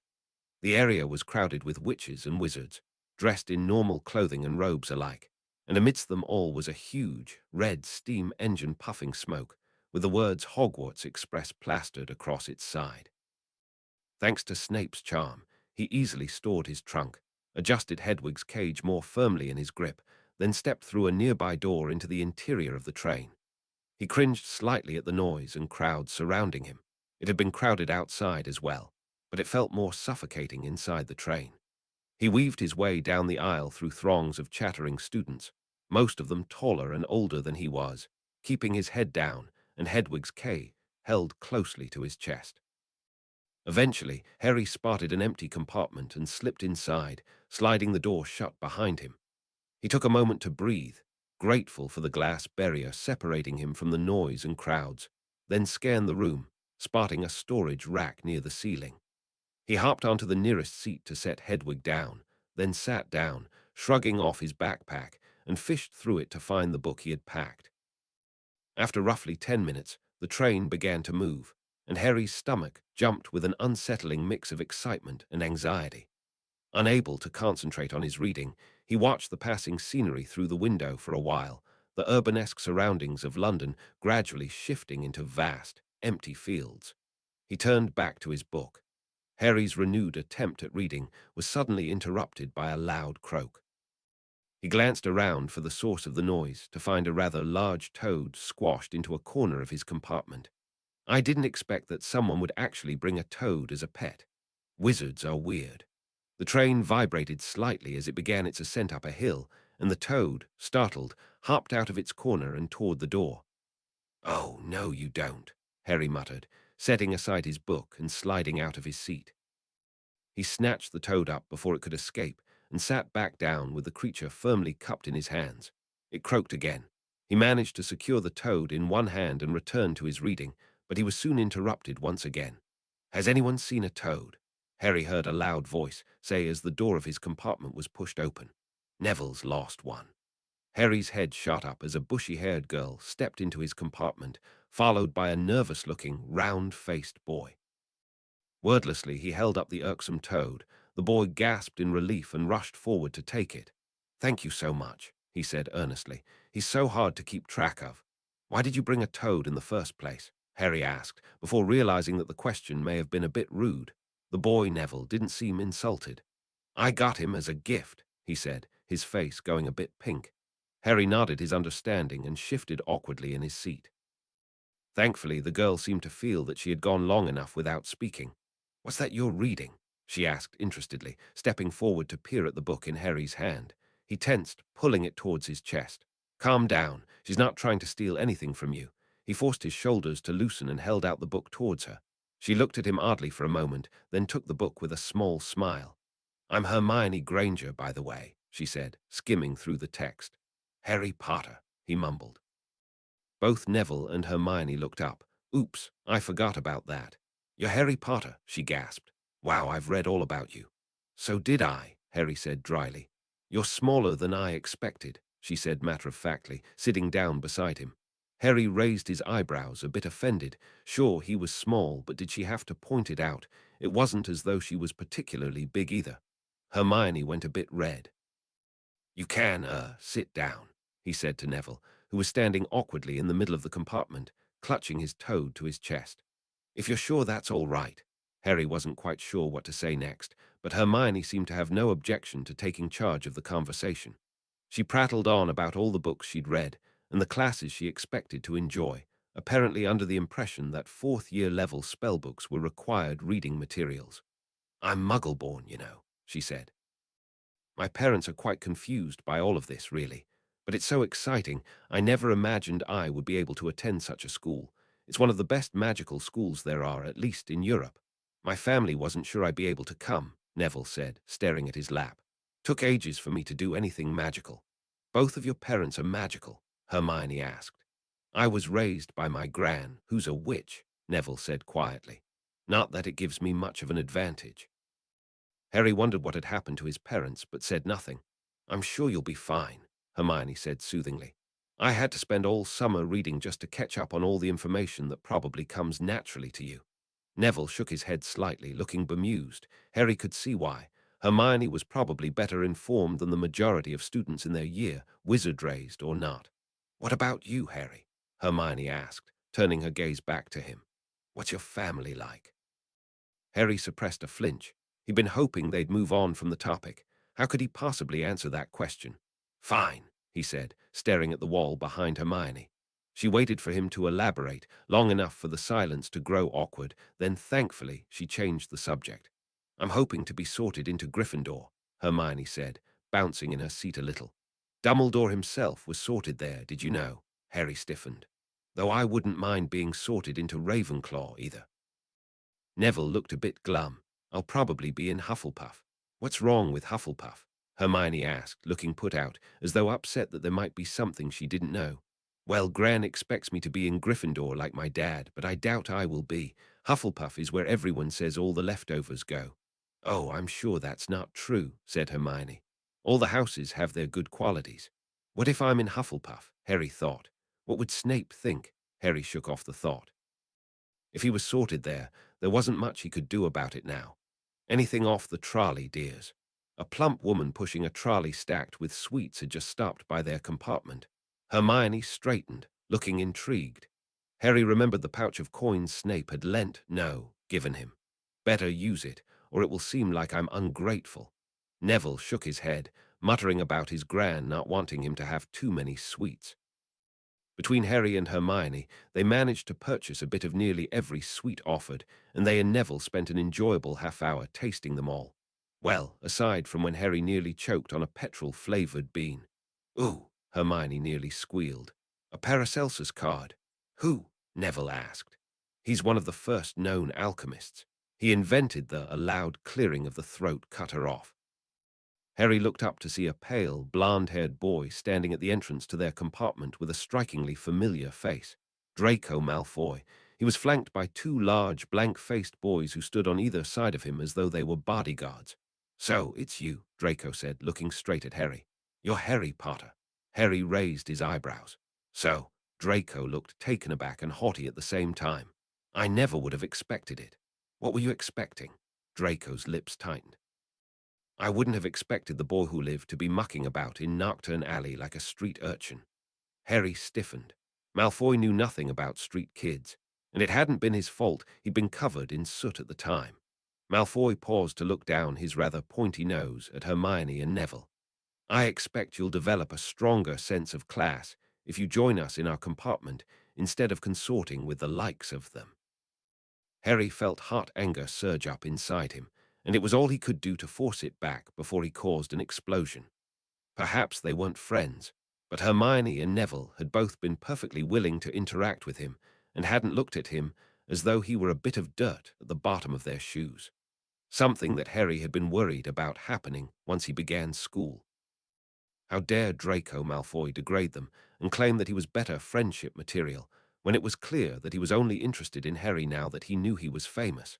Harry rose from his seat and walked towards Malfoy with slow, deliberate steps. Go away, he said in a hard voice. The two large boys stepped forward, leaning in intimidatingly. Harry's heart began to thump loudly in his ears, and he snuck a hand into his pocket, only to remember that he didn't have his penknife. Only his wand, and he didn't even know how to use it yet. Doing his best to conceal his steadily building anxiety, Harry refused to back away. Potter, you're making a mistake. I disagree, Harry responded, his voice growing cold. Malfoy sneered. You associate with riffraff like those two, it'll rub off on you, and you can forget about. Get out. Malfoy's face tinged pink, and he threw Harry a nasty look before turning on his heel and stalking out of the compartment, his large companions lumbering behind him. Harry let out a breath and sunk back into his seat. He didn't want to look at either of his seatmates. Would they still want to sit with him after that? Stupid Malfoy. Harry, said Neville quietly. Harry met his eyes. Thanks for sticking up for us. You didn't have to. Harry stared at him. Neville was thanking him. Malfoy's a jerk, Harry muttered. Oh, was that a Malfoy? Hermione asked, clearly not too bothered by what had just happened. I think I read that name somewhere, though I can't remember the context. They're an old, pureblood family, said Neville. They have a lot of power. I suppose money would do that, Harry said. Yeah, but it's the pureblood too. It seems quite odd that some wizards are so fixated on bloodlines, Hermione said thoughtfully. I mean, if you have magic, you have magic. Unless the genetics strengthen it. I don't think so, Harry said, perking up a bit.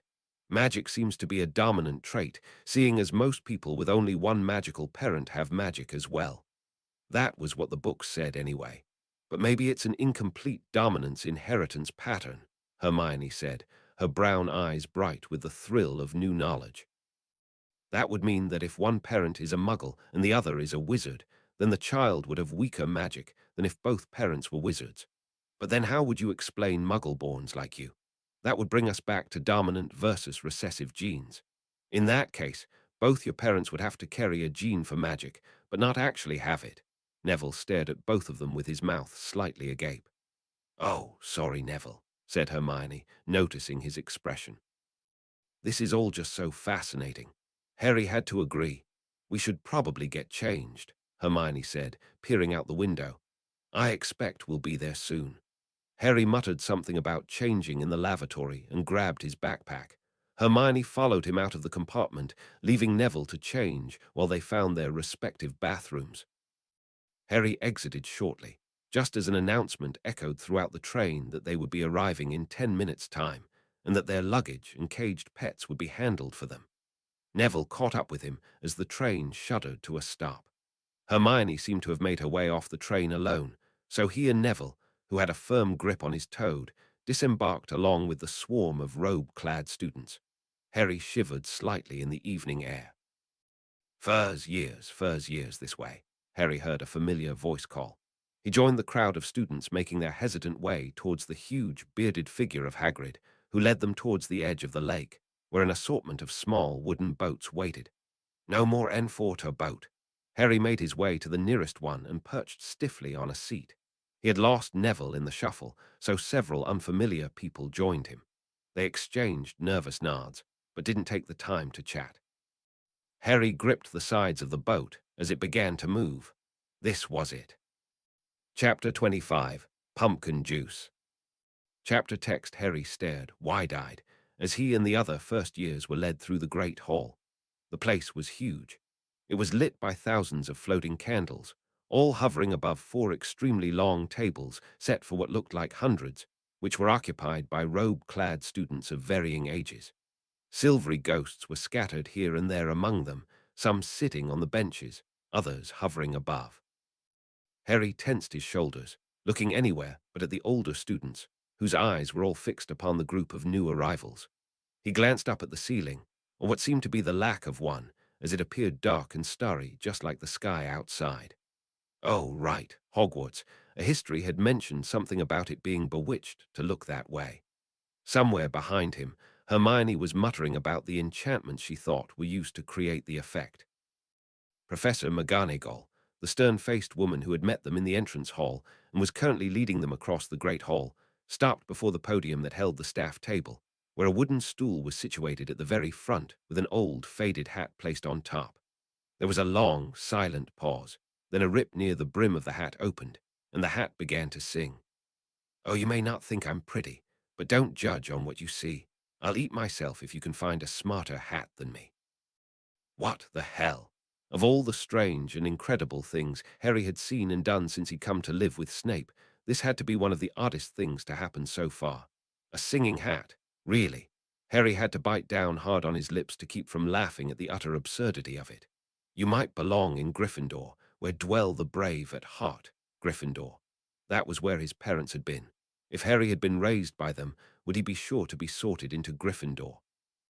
It was hard to say, because right now, Harry felt the furthest thing from brave. You might belong in Hufflepuff, where they are just and loyal. Neville had said that was where all the leftovers went. But that didn't seem right. How could there be such a thing as a leftover person? In the storybooks, it was always the ones forgotten, left behind, disregarded, who rose out of the ashes. And either way, at least if someone was sorted into Hufflepuff, they knew they had a place here. What if he sat on that stool with the hat on his head for hours and hours, until Dumbledore decided that he didn't belong at Hogwarts after all and threw him out? What would Snape say? Would he still want Harry if that happened? Or yet in wise old Ravenclaw, if you've a ready mind? Was Ravenclaw the house for smart people? Harry hadn't heard much about that house one way or another, although Hermione had said she wouldn't mind being sorted there. But she'd really wanted Gryffindor. Or perhaps in Slytherin you'll make your real friends. Snape had been in Slytherin. Did he want Harry to be sorted there too? What if he wasn't? Snape wouldn't be angry, Harry knew that, but would he be disappointed? So put me on, don't be afraid, and don't get in a flap. You're in safe hands, though I have none, for I'm a thinking cap. Finally, the song ended, and the entire hall burst out into applause. God, it was loud. Harry valiantly refrained from pressing his hands over his ears. When the applause died down, McGonagall spoke. "When your name is called," she said crisply, "you will put on the hat and take a seat on the stool. The hat will determine which house you belong in."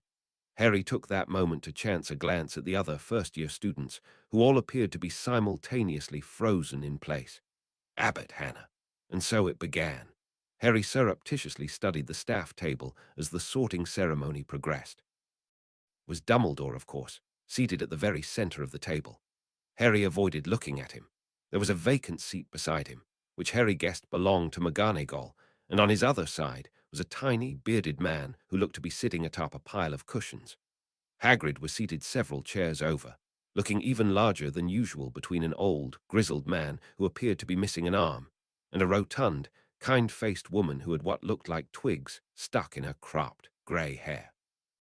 Snape was seated a few places away from Dumbledore on the other side of the table, beside a nervous-looking man who wore a large, purple turban, looking severe and rather bored at the same time.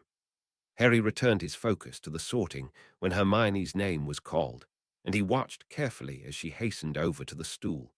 It was after several minutes, longer than any of the other sortings had been so far, when the hat called out Gryffindor. Not long after, Neville was sorted into Gryffindor as well, though he took a while too, and Harry, while glad for him, felt nervous. There was no guarantee that he'd be sorted alongside Neville and Hermione, and what if they were the only people who'd want to talk to him? Malfoy, Draco. Harry looked up quickly as Malfoy sauntered over to the stool and was sorted into Slytherin as soon as the hat brushed his head. Malfoy strutted over to the Slytherin table with a smug grin on his face, and Harry had to suppress the urge to roll his eyes. Several more names were called, then finally, Potter Harry. When Harry stepped forward, the hall immediately began to echo with whispers. Oh, right, he was famous. Brilliant. Harry kept his eyes trained on the ground as he approached the stool, and he was actually relieved when the hat slipped down over his eyes. At least he didn't have to see the stairs. Interesting. An odd-sounding voice spoke in his head. Harry nearly jumped, and he clutched the edges of the stool in his fists. Very interesting. The bloody thing could read his mind. It was all Harry could do not to rip the hat off his head and run for the lake. He could learn to breathe underwater and live amongst the merpeople. Quite intelligent, I see, the hat said in a voice so smugly all-knowing that Harry had the urge to shove it into a shredder. Some anger there too, I wager. Harry groaned inwardly. Rather cunning as well when the need arises. You trust very few, yet supremely loyal to and protective of those that you do, above all a survivor. The hat paused. Get it off. Plenty of courage. You do not wish to fight to confront, yet you do so when you feel you must without hesitation. Stupid hat. So you want to be sorted into Slytherin, eh? What? I never said that. You wish to prove yourself, to prove to your guardian that you are worthy of his regard. With the truth of the matter plainly spoken, Harry had to restrain himself from hunching his shoulders and setting the bloody hat on fire. You would do well in Slytherin, that cannot be disputed. Harry's heart jumped a little. Yet, I wonder, what the bloody hell is it this time? Can I just get sorted and move on? I have sorted thousands of children over the years, many of whom did not make my task an easy one. You are no exception. Trust Harry's case to be a difficult one. You would certainly fit well into Slytherin, the hat continued. You could be great, truly. Yet greatness holds many meanings, many faces. Power, fortune, you do not long for either. How does this even work? How can a hat be sentient? Does it have a mind of its own, or was it pre-programmed to use all possible combinations of words? You thirst for knowledge, and the freedom to pursue it, the strength to fight for it, the peace to cultivate it. The hat paused for a moment, as though to let the words sink in. What does that even mean? Is there actually a person behind this hat who's reading my mind? And that may be where your greatness truly lies. Harry could only picture the rip in the brim of the hat opening wide as it bellowed out his placement. Ravenclaw. For several moments, there was utter silence. Then, as Harry made his way towards the Ravenclaw table, one unidentifiable person began to clap, and gradually others followed suit, and the muted applause grew louder and louder until it was positively deafening. Studiously avoiding eye contact, Harry found a seat at the table, where he was greeted with many shakes of the hand and pats on the shoulder. He held himself stiff, wanting nothing more than to run out of the hall and bury himself somewhere. Mercifully, once the sorting resumed, most people's attention was pulled away from him, though many still continued shooting glances and muttering amongst themselves. Finally, Zabini, Blaze was sorted, and after the applause from the Slytherin table died down, Dumbledore rose from his seat. Regardless of what Harry thought of the man, he had to admit that Dumbledore was quite skilled at commanding the attention of a room. "Welcome, welcome to all our new students," he said jovially, spreading his arms wide. "And welcome back to all those returning. Before we begin our glorious feast, I would like to say a few words. Nitwit, blubber, oddment, tweak." Dumbledore clapped his hands once, and before Harry could begin to decipher the apparent nonsense that the man had just uttered, the dozens of golden serving platters on the table suddenly filled with food, and the hall began to echo with chatter. Harry sat perfectly still, his arms pulled in close to his sides. The first years beside him, a dark-skinned girl with short hair whose name Harry recalled from the sorting to be Lisa Turpin, and a pale, brown-haired boy almost as small as Harry whose name he couldn't place, but whom he could vaguely remember sharing the boat with, were sitting far too close, their elbows brushing into his arms as they filled their plates. Despite the distraction of food, Harry could still feel the stares of 100 pairs of eyes on him, and it was enough to put him off the delectable offerings set in front of him. He wished he could tap his wand on top of his head to make himself disappear like when Snape had cast the disillusionment charm. Maybe he could learn it. It would be dead useful to be able to vanish at will. Harry chanced a glance up at the high table, towards Snape, whose face was turned to the man with the purple turban. Suddenly, a sharp, piercing pain shot through Harry's forehead, disappearing as quickly as it had come. Snape chose that moment to catch his eye, the man's expression twisting in what Harry recognized as concern. Harry blinked rapidly with the aftershock of that odd pain, but he felt slightly calmed when the man's lip twitched minutely, a hint of a smile. Harry let out a slow breath and reached for the nearest platter. He focused studiously on his plate, piled with food that he had yet to make a dent in. But how was he supposed to eat with so many people around, even if they hadn't been staring at him like he was a zoo exhibit? In that moment, he wished he were in Snape's kitchen, eating in comfortable silence, while the man scribbled on a scroll of parchment with one hand while eating absent-mindedly with the other. But he wasn't there. He was here, and he had to get it together before these hundreds of strangers caught a whiff of weakness in him. Harry rolled back his shoulders and forced himself to take a bite of his shepherd's pie. He would have been able to better appreciate how tasty it was if his stomach wasn't churning. He swallowed thickly, the food sticking in his throat, and he took a sip from his water glass to wash it down. A distinct clearing of the throat had him glancing up to meet the gaze of a long-haired girl with warm brown skin sitting across from him. She smiled hesitantly. "I think you're the only person I haven't introduced myself to," she said, her smile turning wry. "I'm Padma Patil." Harry reached out to shake her proffered hand, praying that his hand wasn't noticeably clammy. "I'm Harry Potter," he said, uncomfortably aware that she probably already knew that. "Did you not want to be in Ravenclaw?" she asked, furrowing her brow. "I'm asking because you don't seem that excited." Harry drew back a little. Was his discomfort that obvious? "I don't mind being in Ravenclaw," he said, slightly defensively. Padma shrugged, her face a bit downcast. "My twin sister Parvati was sorted into Gryffindor. We've always done everything together, so it's weird to be apart now." Harry wasn't sure how to respond. "I'm sorry," he offered, scooping up another bit of shepherd's pie just for something to do. "I suppose we'll have to get used to it," she said, a little too brightly.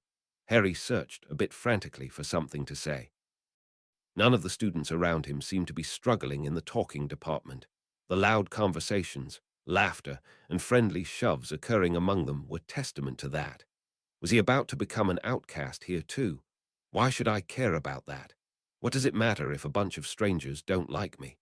For whatever reason, Harry did care, if the uncomfortable tightness of his throat was any indication. When Padma turned away to speak to the bespectacled, blonde-haired boy beside her, Harry began mashing the remainder of his shepherd's pie into a pulp, and he nearly dropped his fork when the boy Padma was talking to turned in his direction. "Hey, I'm Anthony Goldstein," the boy said, stretching out his hand and fairly bouncing in his seat. Harry let out a huff of breath and shook the boy's hand. "Harry Potter." "I know," the boy Anthony said with a grin. Harry flushed, letting go of the boy's hand and grabbing onto his water glass. I'm really glad I'm in Ravenclaw, Anthony said, wriggling in his seat. My mum was in Ravenclaw and she says it's the best house. He grinned widely, and Harry could not think what he was so pleased about. Well, she used to, but then my sister was sorted into Hufflepuff, so now she says all the houses are the best house. Hey, Dahlia, he suddenly yelled, twisting around to wave his hand towards the Hufflepuff table. A dark-haired girl, who Harry would not have guessed was a relative of Anthony's, waved back, looking simultaneously put upon and fond. She looks like my mum and I look like my dad. People always ask if one of us was adopted. He sipped his drink, sputtering a bit as he gulped it down too quickly. What house was your dad in? Padma asked, reaching for her glass of an intensely orange liquid. Anthony tapped his fork against his equally orange glass in a rapid, repetitive motion, as if he didn't realize he was doing it. He's a squib, but he's American, so he wouldn't have gone to Hogwarts anyway. He turned to Padma. What about your parents? Padma perked up. My parents are from India, so they went to school there. We moved to England when Parvati and I were babies. Anthony leaned forward. Where's the school in India? Is there more than one? Do you visit? Padma gave a slight laugh. The school's in a small wizarding town called Khalil. There's another school in the north. And yes, we go every summer to see our grandparents. Harry focused back upon his food and let the conversation wash over him, relieved that the attention was off of him, yet oddly frustrated. He would never be able to converse that easily, that freely. Is it true you live with muggles? Harry jerked his head up at Anthony's question, feeling suddenly cold. He forced himself to respond. I used to. Used to? What about now? Anthony's blue eyes were wide, guileless, and it was only the distinct lack of judgment that put Harry at ease enough to speak. They hated me, hurt me, died in a fire, keep me anymore, so now I live with a wizard. Anthony seemed to accept that without much contemplation and abruptly changed the subject. Why are you drinking water when you could be drinking all of this? He gestured at the various pitchers on the table. Harry blinked. Oh, I don't know. Try this. Without waiting for a response, Anthony grabbed a pitcher of the orange liquid he and Padma were drinking and poured it into Harry's mostly empty glass. It's pumpkin juice. It's the best. Mum hardly ever lets us have it at home because she says the sugar makes us hyperactive, especially me. He bounced again, as if to prove the point. More bemused than anything, Harry took a cautious sip. It wasn't half bad, if a bit too cloyingly sweet. Lisa, have you had any of this? Anthony said to the girl next to Harry, pointing to the pitcher of pumpkin juice. What was with this kid and pumpkin juice? The girl glanced up, looking a bit startled, before a slow smile spread across her face. Can't. I'm allergic to pumpkins. Anthony's eyes nearly bugged out of his head. Allergic to pumpkins? How do you even live? He looked utterly distraught, but his expression faded into confusion when Lisa burst into giggles. I'm joking, she said, still giggling. Anthony burst out into peals of laughter, clutching his stomach and gasping for air. The sight of it was so comical that Harry couldn't hold in a snort. Then Padma started to laugh, and soon Harry's shoulders were shaking in an effort to suppress his own laughs, and Anthony looked moments away from passing out due to lack of air, his glasses dangling precariously from one ear. What is wrong with all of you? Said the boy sitting on Harry's other side. Pumpkin juice, Terry, Padma said, wiping her eyes. Pumpkin juice is what's wrong with us. Things no longer felt quite so daunting. Chapter 26. Sleepless in Scotland. Chapter text. Harry couldn't sleep. It wasn't for lack of exhaustion. By the end of the feast, he'd felt about ready to drop, though he briefly jerked awake to watch in tired bemusement as Dumbledore and a pair of red-headed twins at the Gryffindor table led the school in singing the most inane song he'd ever heard in his life. He and the other first years were then faced with a long trek up to Ravenclaw Tower, guided by Prefect Penelope Clearwater, a tall girl with long, curly hair, and Robert Hilliard, even taller, with broad shoulders and an easy smile. Penelope had rapped the bronze, eagle-shaped knocker against the door when they arrived, and then had to answer a riddle posed by the eagle in order to pass through. They'd have to do that every time, apparently. They could enter via a pattern of knocks in case of an emergency, but it would only work if the eagle judged the situation to be satisfactorily desperate. Harry and the rest of the first years, by the look of them, had only been able to vaguely appreciate the large, airy common room draped with blue and bronze silks, tired as they were. Prefect Robert Hilliard had promptly led the first-year boys up to their dormitory, which was also liberally draped in blue and bronze and set with 5 four-poster beds. Harry had been relieved to find his suitcase placed in front of the bed, closest to the wall opposite the door, the most secure spot, in his estimation, though he was significantly less enthused about changing into his pajamas in front of the other boys, who all seemed to be doing so without much thought. Thankfully, there was an adjoining bathroom with stalls for him to change in. He'd learned that, other than Anthony Goldstein and Terry Boot, he was sharing a dorm with Michael Corner, a soft-spoken boy with dark curls that reached his shoulders, and Stephen Cornfoot, long and lanky, with oddly enough blue hair, though Harry was sure he'd seen the boy earlier with sandy hair. They'd all exchanged brief greetings before dropping into their beds, and the room was soon quiet save for snores, snuffles, and occasional mutters from Anthony, who apparently talked in his sleep. But Harry was wide awake. It was just too quiet and too loud at the same time. It had been louder when he'd slept outdoors all those times when he couldn't find indoor shelter, but he hadn't really been aiming for sleep back then. But now he was in a warm room, on a comfortable bed, and every noise had him flinching. He lay awake for what felt like hours. At Snape's house he might have gotten out of bed by now, but where was he supposed to go? Was it against the rules to go to the common room at this hour? He'd have to find out, but he wasn't going to take any chances. Eventually, Harry did drop off, but it felt like he'd only slept for moments when he was awakened by the chattering of his roommates. He pulled open his silky blue bed curtains and jolted back in surprise when he found Anthony standing inches away from him. "Good, you're awake," Anthony said brightly. "I was just going to wake you because we're all going down to breakfast together, so at least if we get lost, we'll get lost together." He said that all in one breath, bouncing in the balls of his feet. "You're way too cheerful for this early in the morning," Terry remarked from 2 beds over as he pulled on his socks. "You're just grouchy," Anthony said with a mock scowl, the effect rather dampened by him spinning in a circle on his heels. Harry managed to drag himself out of bed and quickly got changed in the bathroom. He'd have to shower later because they were all probably waiting for him and would hate him because he made them late. "I don't care if they hate me." Harry lifted his chin as he exited the bathroom. Just let them try messing with him, he'd show them. But no one said anything. Michael was still gathering his books together, and Stephen was standing in front of a mirror that hovered in the air, combing his now fire-engine red hair. Does he use some sort of magical dye? Harry wasn't going to ask. Several minutes later, during which time Anthony had been pacing impatiently in circles, they all staggered out of the dormitory. The common room was pretty full. A number of older students were lounging about, sipping coffee and tea and nibbling on pastries that were set out on a platter on one of the tables. 2 girls were sitting together on a squashy blue couch poring over the thickest book Harry had ever seen in his life, and one of them, judging by the silver and green scarf draped over her shoulders and the prefect badge with a snake embossed on it, was a Slytherin. So students from other houses were allowed in. Maybe he could go visit Hermione and Neville if they still wanted to have anything to do with him now that he was in a different house. He stared resolutely at the floor as several of the students glanced over at him, because he was famous, which was stupid, and he wanted it to stop. When they reached the exit, they were met by the first-year girls and, unexpectedly, Penelope Clearwater. Robert Hilliard, the other prefect, appeared to be in the midst of breaking up a heated argument between 2 boys, one of them still pajama-clad. "He turned all my clothes Gryffindor colors," the pajama-clad boy was exclaiming.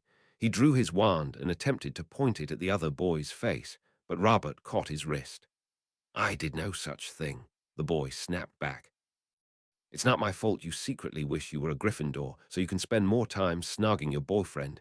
Penelope glanced briefly at the scene before turning back, rolling her eyes. "I'm to escort you to the Great Hall," she said crisply.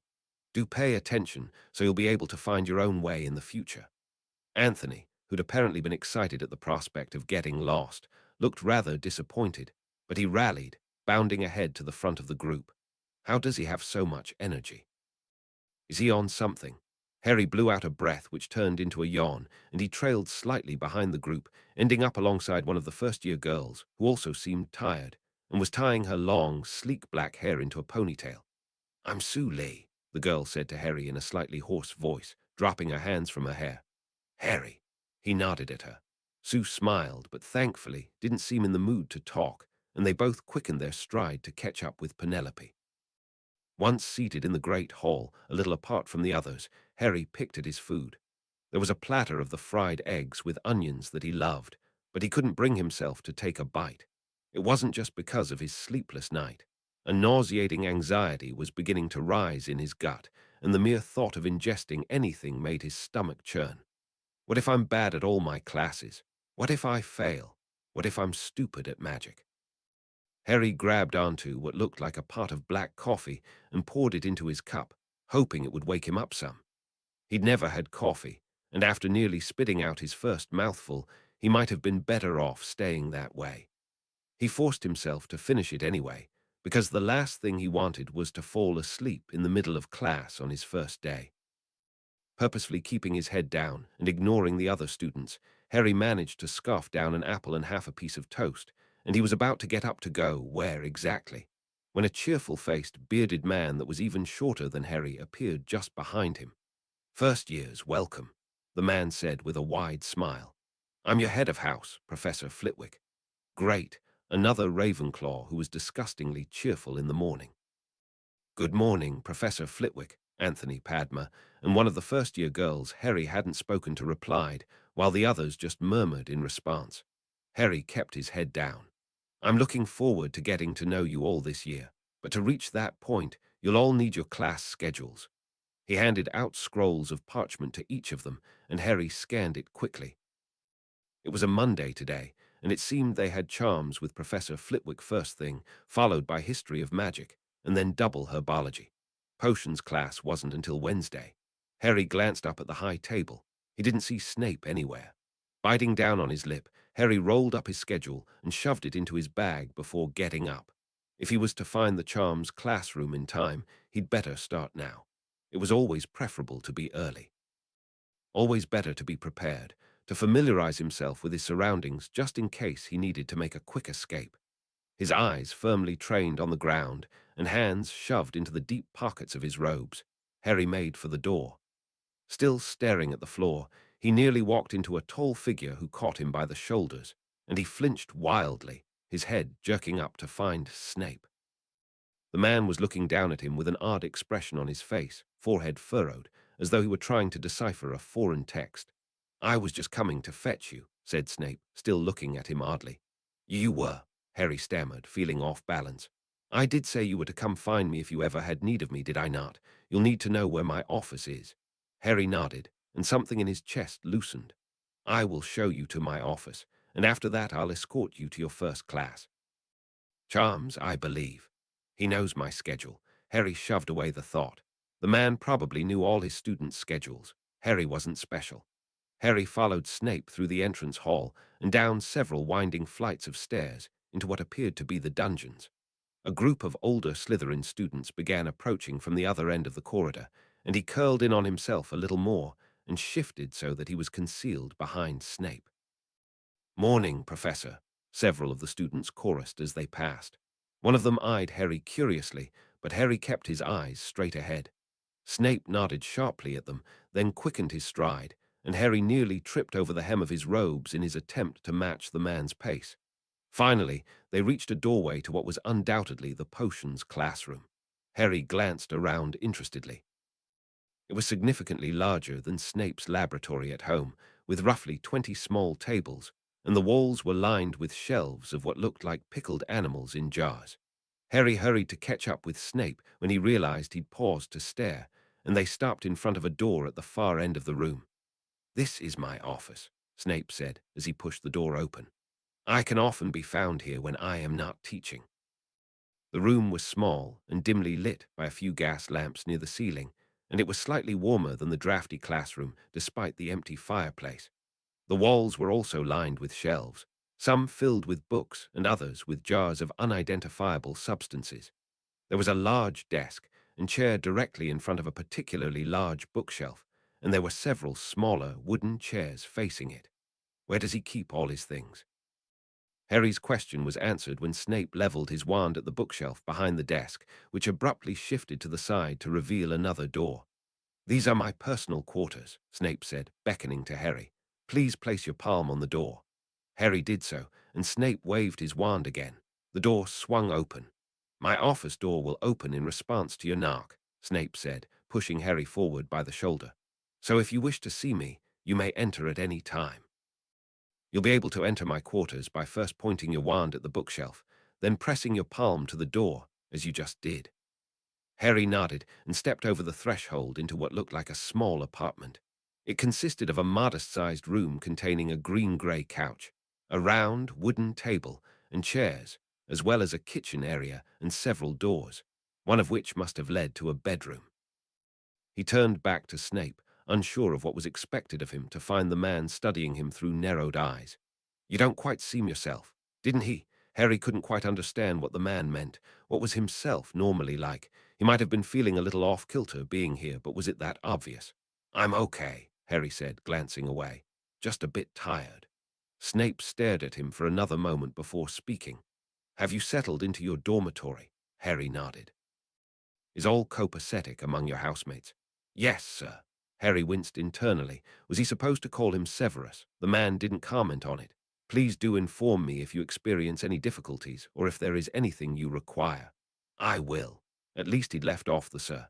There was a long pause, and Harry slid his hands into his pockets, clenching his fists around the fabric. He lifted his head when Snape spoke. "Very well. I will escort you to the Charms classroom."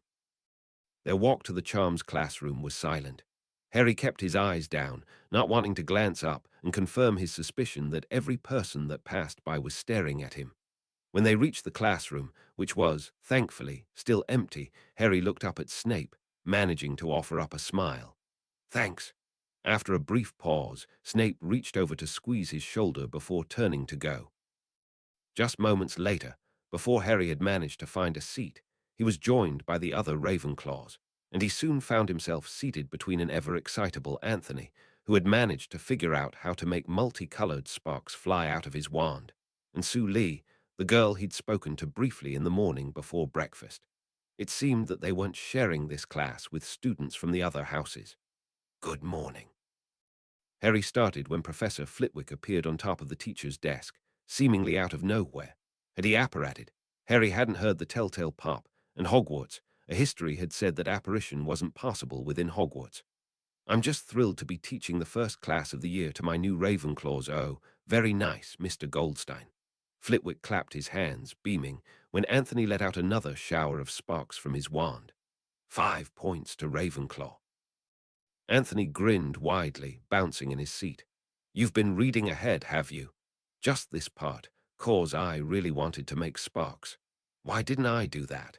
Harry had read through most of his school books already, but he hadn't tried to make anything work with his wand yet. Snape had warned him against messing with his wand untrained, but he'd been awake all night. He should have. Harry was shaken out of his thoughts when Professor Flitwick began to demonstrate the wand movement, which did not require an incantation, to make sparks fly out of his wand. And to Harry's delight, he did it on his second try, the third person to do so after Anthony and Lisa, who was seated in front of him and currently showering herself with blue and purple sparks. "Well done, Mr. Potter. 5 points to Ravenclaw."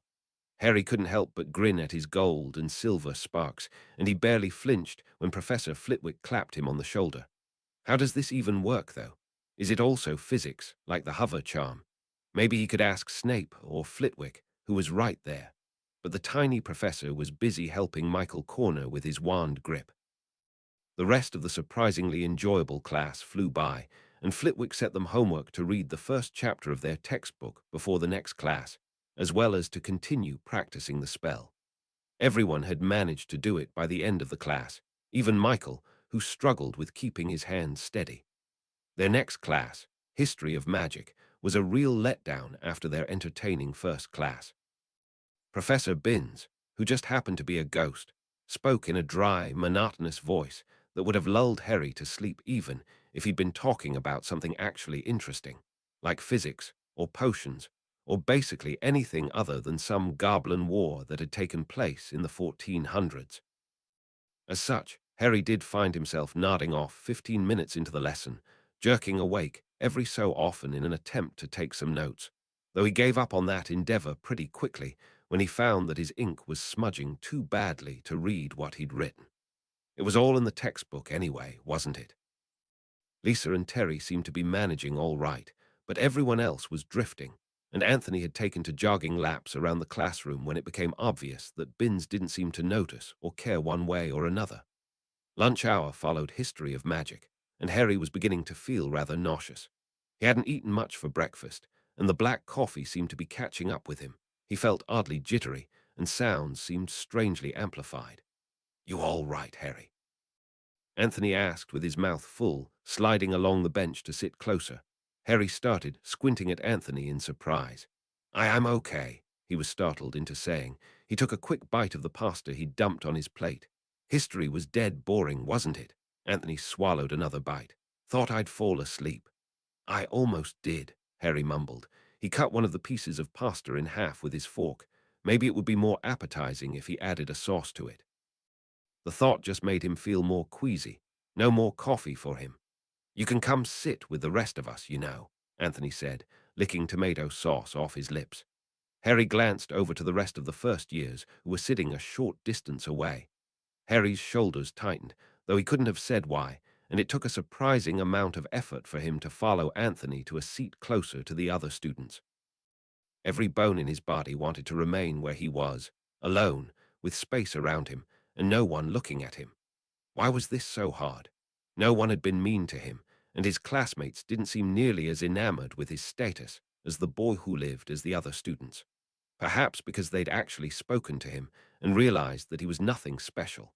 That thought did calm him enough to allow him to finish his meal, just before Robert showed up to escort them to their next class. Herbology, taught by Professor Sprout, the witch Harry had seen at the feast with twigs in her hair, was shared with the Slytherins. Harry wouldn't have minded if Malfoy wasn't in that house, glaring daggers at Harry during the entire length of Professor Sprout's introduction. They were soon set to begin pruning small, potted plants that would have appeared to be utterly mundane, if not for the way the leaves occasionally wriggled. This was something Harry could do. He'd been forced to garden for the Dursleys for years, and it was one chore Harry had never minded. For one thing, it had allowed him to be outdoors, and there was something soothing about the predictable nature of working with plants. They thrived when watered and fed sunlight, and withered when deprived of those things. How many times had Harry wished that he could survive on sunlight alone as he watered Petunia's flower bed, struggling to ignore the empty, gnawing ache of his stomach. Now Harry's stomach wasn't empty, and his plant seemed to be responding to his ministrations with alacrity. Of course, that piece had to be snatched away when Malfoy sidled up next to him. "A Potter in Ravenclaw," he said snidely, tugging forcefully on one of the leaves of his own plant. It abruptly shriveled, fading from green to a sickly yellow. Harry kept his mouth firmly shut, shifting away slightly and smoothing out the earth around his plant. "I'm sure the entire wizarding world expected you to be in Gryffindor. How disappointed they all must be." Harry bit down hard on the inside of his cheek. He wasn't going to play this game. He knew how it ended. The other boy would push and push until Harry finally snapped and got blamed for it. A decade of growing up alongside Dudley had taught him that much. And Snape liked Malfoy, had known him longer, and would probably believe him over Harry.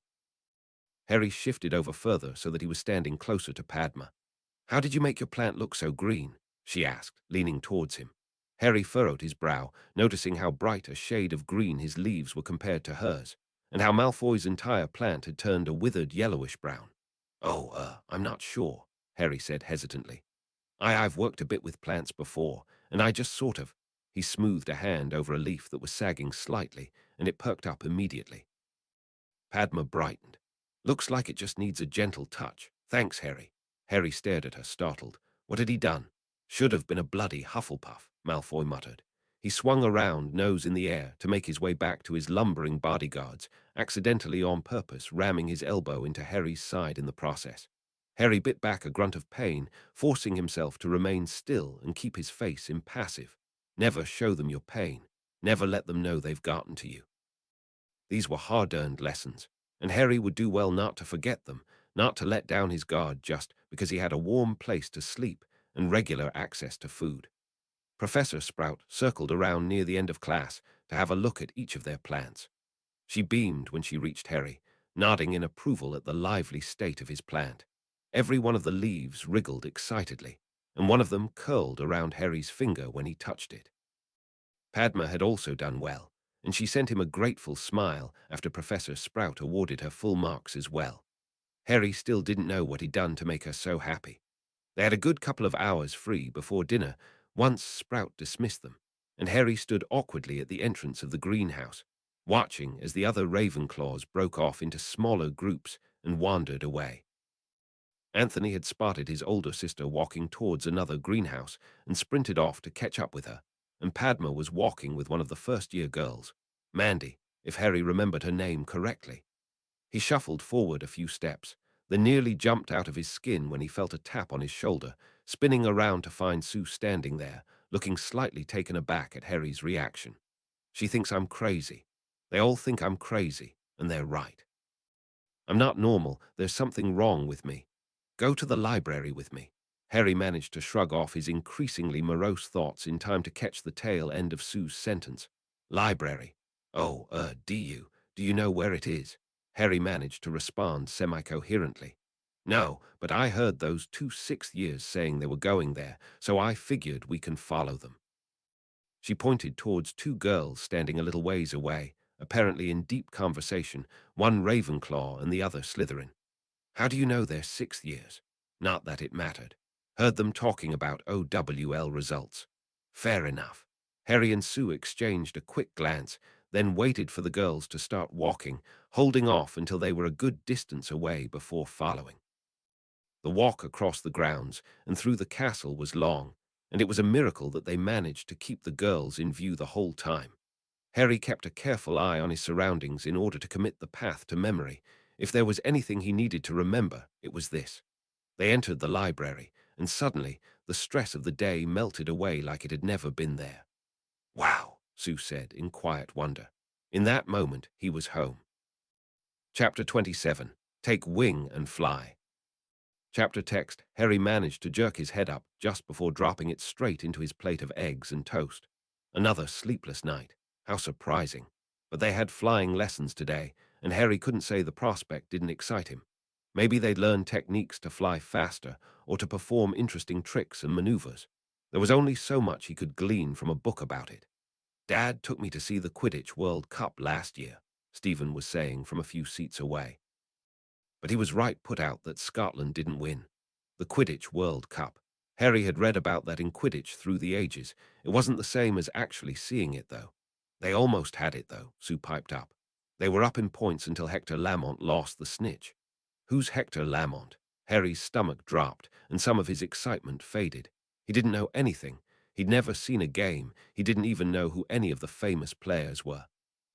He was probably a terrible flyer compared to the rest, who'd grown up discussing Quidditch like Vernon had talked about rugby and football.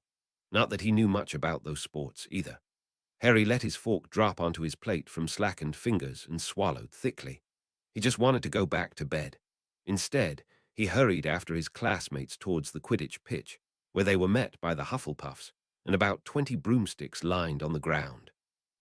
The Hufflepuffs seemed like a nice enough bunch, but more than a few of them kept stealing glances at him and looking away when they realized he'd noticed.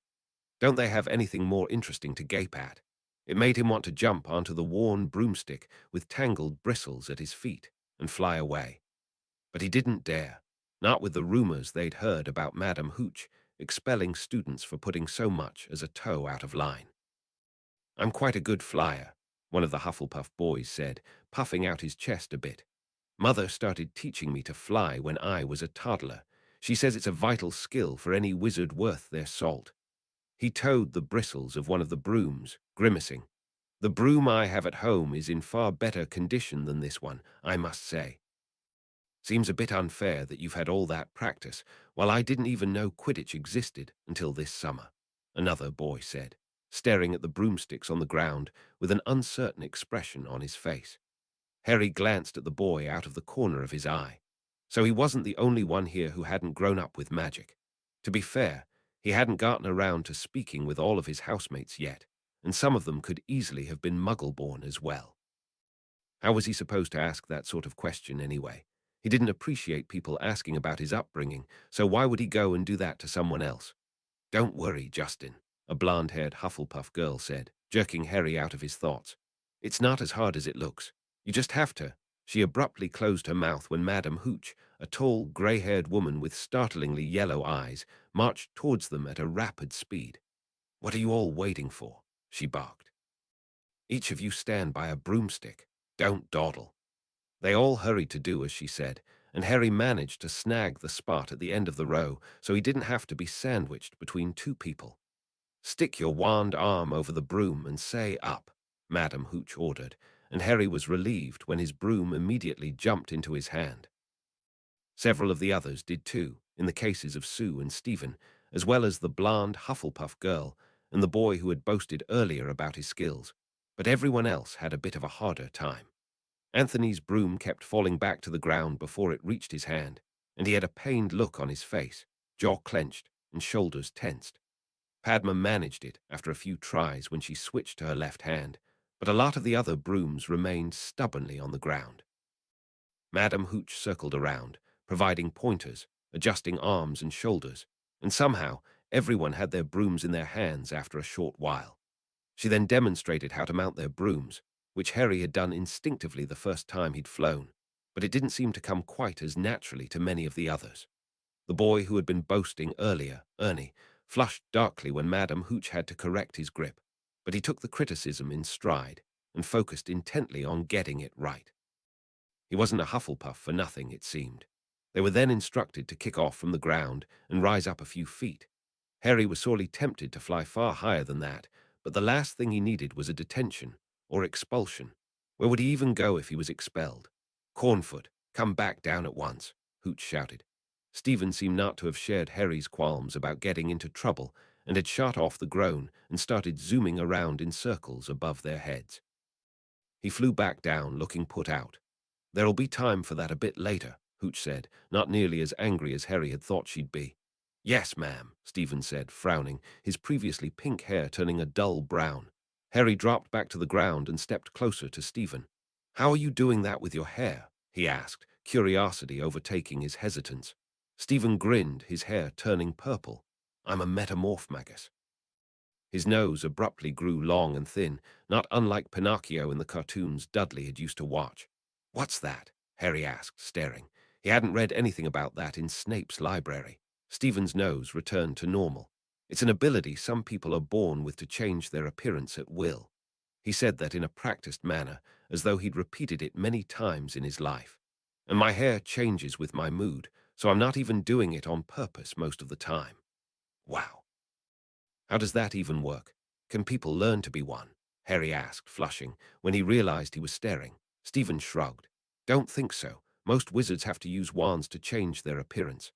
They both jumped to attention when Madame Hooch announced that they were now going to learn how to make smooth turns while in the air.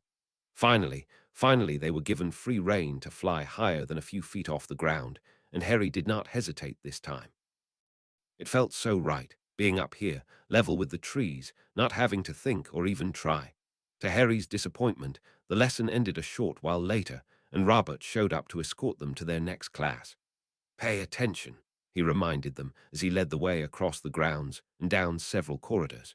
You'll be expected to find your own way starting next week, and we don't want points lost for Ravenclaw due to tardiness. What's the deal with points, anyway? Harry wondered as he trailed behind Stephen, whose taller figure blocked most of his view. Is it just a sort of social pressure not to lose points so people won't hate us? Well, that would be stupid, but it would be even stupider to try messing with the system this early on. Robert left them at the entrance to the Defense Against the Dark Arts classroom, and Harry was glancing around for the most secure spot in the room when Harry swung around to see Hermione hurrying in his direction, with Neville following at a more sedate pace. She grabbed hold of his hands before he could think to pull away. How are you? How's Ravenclaw? I was a bit disappointed that you weren't sorted into Gryffindor. I think most people thought you would be, but Ravenclaw is great too. Aren't the classes just wonderful? We had Transfiguration yesterday and Charms just now, and I can't decide which one is my favorite. I'm quite looking forward to this class as well, and I imagine potions will be fascinating. Harry stood there, a bit overwhelmed at the barrage of words being thrown at him, but more than that, he felt relieved. She was still talking to him. She still seemed to like him. Neville threw him a shy smile, and Harry couldn't help but smile back, some of the anxiety of the past couple of days receding slightly. Are you really Harry Potter? Harry jolted, pulling his hands out of Hermione's grasp and turning to meet the gaze of a tall, red-haired boy who was staring at him unabashedly. Yes, Harry muttered. Can I see your scar? The boy's eyes were wide, and he was looking at Harry like he was some sort of fascinating, otherworldly creature. Harry narrowed his eyes, folding his arms across his chest. What kind of bloody question is that? Now the other Gryffindor boys were staring at him too. Harry abruptly turned away and hurried to the back of the classroom, slipping into a seat next to Sue. She had never asked to see his stupid scar.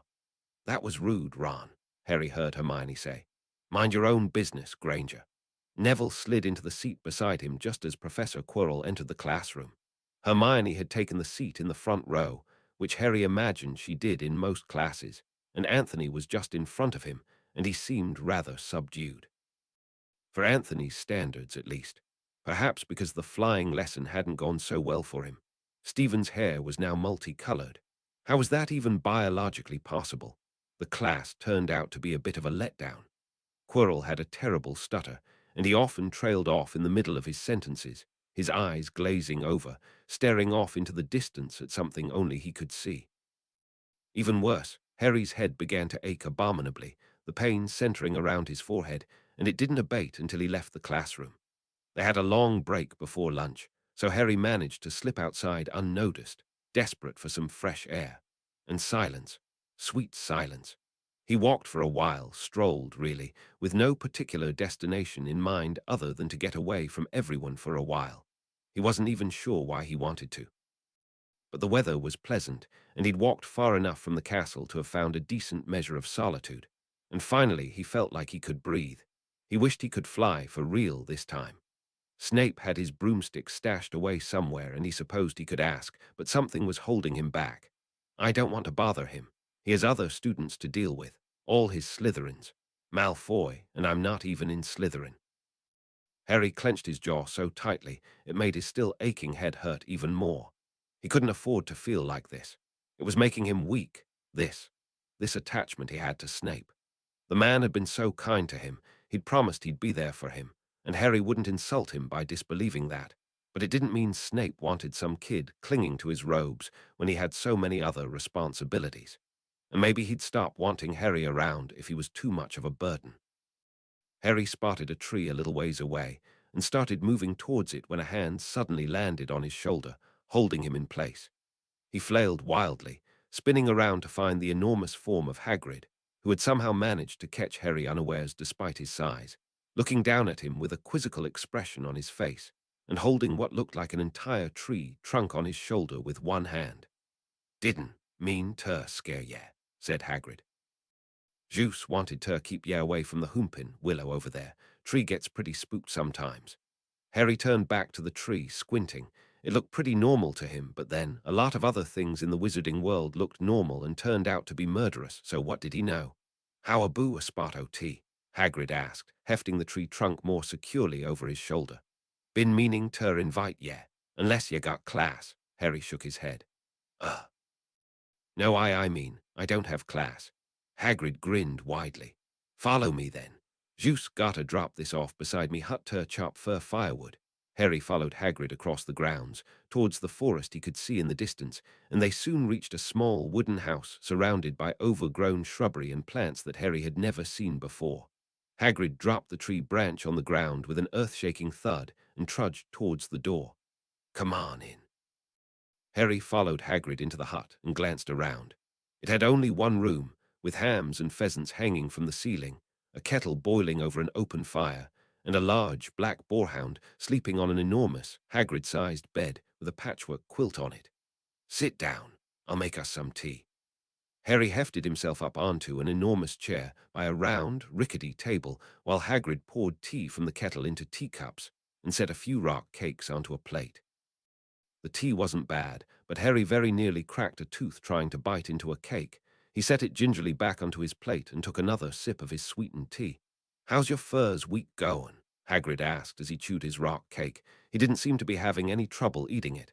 Harry swallowed a sip of tea. "All right," he said with a shrug. "Juice all rig?" Hagrid asked, his eyes crinkling in a smile. "I remember me time bane much more in all rig." Harry bit his lip. "I guess. It's just a lot to get used to." He took a hasty sip of tea, and it burned his throat a bit on the way down. Hagrid reached over and patted Harry's shoulder gently with 2 fingers. "Darn, yeah worry," he said. "Beginnings are always hard. It'll get easier." The previously sleeping dog chose that moment to bound over and start slobbering all over Harry's robes. "Back, Fang." Hagrid pulled on the nape of the dog's neck. "Sorry, Bout. Loves new people, he does, but no manners."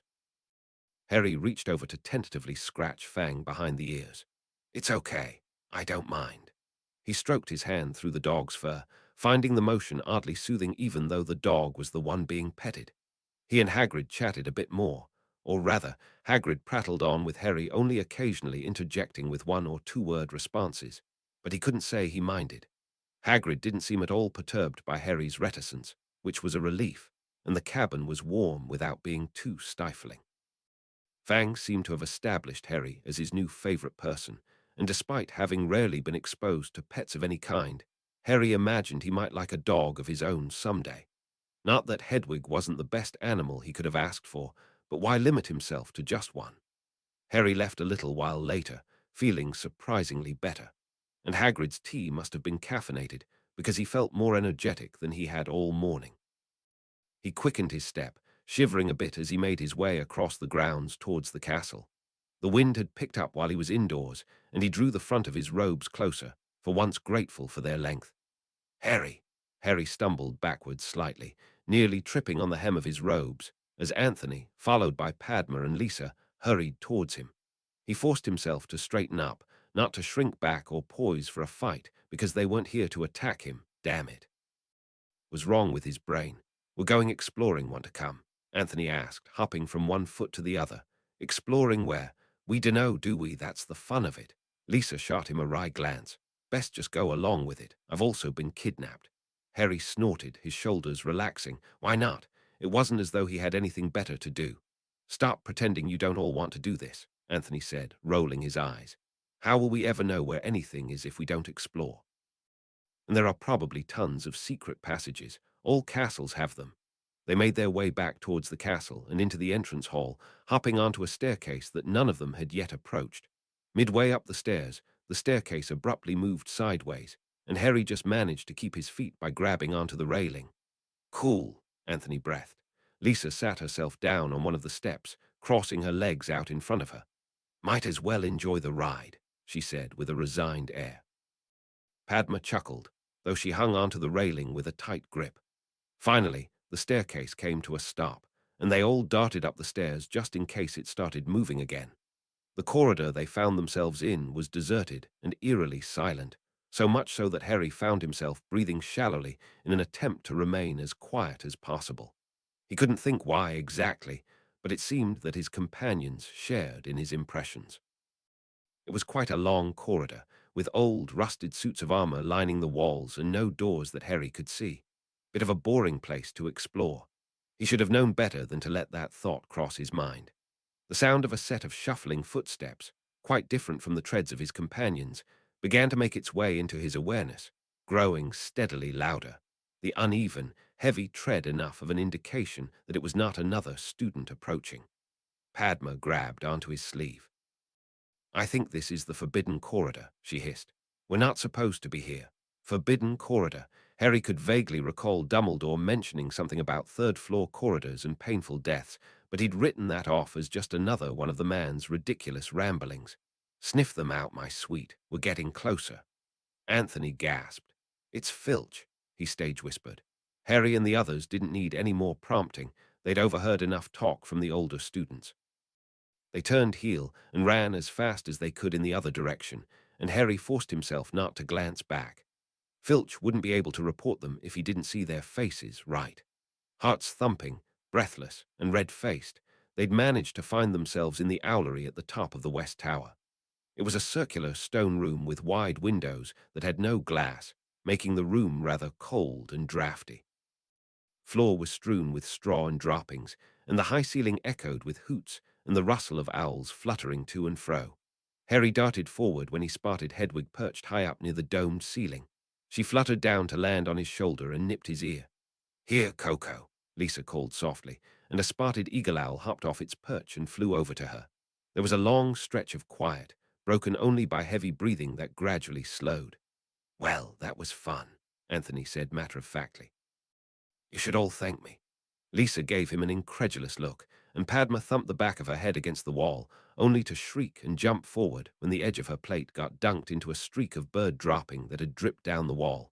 Anthony chortled, and Padma ran forward and swung her braid right into his face. The squeal Anthony let out put all the owls to shame. Harry supposed their trip wasn't a complete waste. Asterisk, if you could have any superpower, what would it be? Harry looked up from the book he'd managed to smuggle out of the school library and to the treehouse where he and Jade were currently situated. "I'd have super strength," Jade said before he could respond, her pale eyes bright, contrasting even more sharply than usual against her tan skin. "If anyone came near me, I'd send them flying back with one finger." She bared her teeth. "No one would ever mess with me after that." Harry furrowed his brow. The thing was, he could do strange things, unnatural things, could make things float towards him and push people away, but only sometimes, and not always when he wanted to. But there were so many things he couldn't do. "I'd fly," Harry said, decided. "I'd be able to go anywhere as fast as I want." Jade leaned forward. "Like an airplane, or more like a bird with wings and everything." "A bird." The answer was easy. He'd grow wings and fly like a bird, any bird. Maybe a raven, or an eagle, a golden eagle, which was one of the fastest kinds. He'd fly far, far away from here, and he'd always find food, and he could live in trees, and he'd be free. Chapter 28, In the Knowing.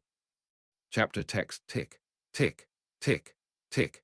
Harry ground his teeth together, his jaw aching from how hard he'd been clenching it. Terry's stupid watch would not stop ticking, and it had gotten to a point where it was the only thing Harry could hear. It was louder than his own damn thoughts. Harry had been exhausted when he'd collapsed into bed after astronomy, and he'd actually managed a few hours of sleep, only to jerk awake just before Vernon grabbed him around the throat and no. He squeezed his eyes shut, as though it would somehow block out the memory, willing it to fade out of his consciousness, to clear his mind the way Snape had taught him. But it was bloody hard to do with that stupid watch ticking in the background. Harry dragged himself out of bed at 5, figuring that he might as well take the opportunity to shower in peace. He then made his way down to the common room, finding it deserted save for one girl with an unkempt mane of curls obscuring her face, who appeared to have passed out on a couch in the middle of her homework, if the stacks of books and rolls of parchment on the couch and floor next to her were any indication. Dropping onto the nearest armchair, Harry amused himself for the next while by making a stray quill on the table next to him flutter in midair. Why did wizards need wands, anyway? Were only simple things possible without one? Did wands allow people to conserve energy or perform spells with more finesse? He'd have to look that up. He lost his grip on the quill when the sleeping girl awoke with a gasp. "Bloody hell," she moaned, rolling off the couch and onto the floor with a thump. She staggered to her feet and flicked her wand irritably to make her books and parchment follow her as she trudged towards the stairs to the girls' dormitory, muttering swears that even Dudley would have been told off for saying out loud. As if on cue, students slowly began making their way to the common room, and Harry sighed irritably, his peaceful morning clearly at its end. He retrieved his bag from the lower shelf of his bedside table and made his way to breakfast alone. They had double transfiguration first thing, which, according to Anthony's older sister, was one of the most demanding classes. Not to mention that they had potions after lunch, and if there was any class Harry needed to excel at, it was potions. He managed not to flinch when Anthony slid down the bench to sit beside him and pulled on his arm. "Harry, Penelope's taking us to transfiguration now. Dahlia said McGonagall is really strict, so we can't be late or else we'll get detention." Rubbing his eyes, Harry stumbled after Anthony and the other first years towards the Transfiguration classroom. He found himself a seat in the back corner of the classroom and flipped through the pages of a beginner's guide to Transfiguration. He couldn't fail at this class. He just couldn't. Charms and herbology had gone well. History of magic and defense against the dark arts hardly counted. And if he didn't succeed in this, Harry jolted back in his seat when the cat that had been sitting atop the teacher's desk leapt off of it and morphed into Professor McGonagall. "How did you do that?" Anthony exclaimed from a few seats away. "Are you AA? What's the word?" "Ani anima." "The term is animagus," Professor McGonagall said crisply, smoothing the front of her deep burgundy robes. "Are you going to teach us that?" Anthony asked excitedly. "I want to be a dinosaur." Harry bit down on his lip to keep from laughing, and he heard a faint, quickly smothered titter from the other side of the classroom. McGonagall pursed her lips. The process of becoming an animagus involved several disciplines of highly advanced transfiguration, none of which you will be studying in your first year. "But what about second year?" Anthony interrupted. McGonagall narrowed her eyes at him. "Do not interrupt again, or I will take points." Anthony went silent, and though Harry couldn't see his face from where he was sitting, he appeared to have shrunken in on himself. "Transfiguration is among the most complex and dangerous magic you will study during your time at Hogwarts," said McGonagall, taking a moment to fix them all with a stern gaze. "Anyone messing around in my class will leave and not come back. You've been warned." She's not kidding. This was one teacher Harry wouldn't dare to get on the bad side of. He rolled back his shoulders and inked his quill in preparation to take notes on the lecture she immediately began to deliver. However, the speed at which she spoke, coupled with Harry's relative lack of experience in writing with a quill, made the task quite difficult. Ink kept splattering everywhere, and more than half of his words were smudged to the point that they were unreadable. His hand shook slightly. How was he going to succeed in this class, in any class, if he couldn't do something as simple as note-taking? He forged on, and even tried switching to his left hand when his right began to cramp, but that just made his writing entirely illegible and smeared ink all across the parchment. "Screw this, I'm using a pencil next time." Hopefully no one would stop him. At long last, McGonagall ended the lecture, drawing her wand and waving it in a wide arch. Abruptly, small wooden matches appeared on each of their desks, and they were instructed to attempt to turn them into needles. It wasn't nearly as easy as it sounded. A half-hour later, Harry was glaring at the stubbornly wooden match on his desk. He'd done everything right. He'd said the incantation perfectly, flicked his wand in the exact motion they'd been instructed, and nothing. It didn't help that he could barely focus with all the noise his classmates insisted on making, and he was so tired. "Mr. Goldstein, I have repeatedly instructed you to remain seated. 5 points from Ravenclaw."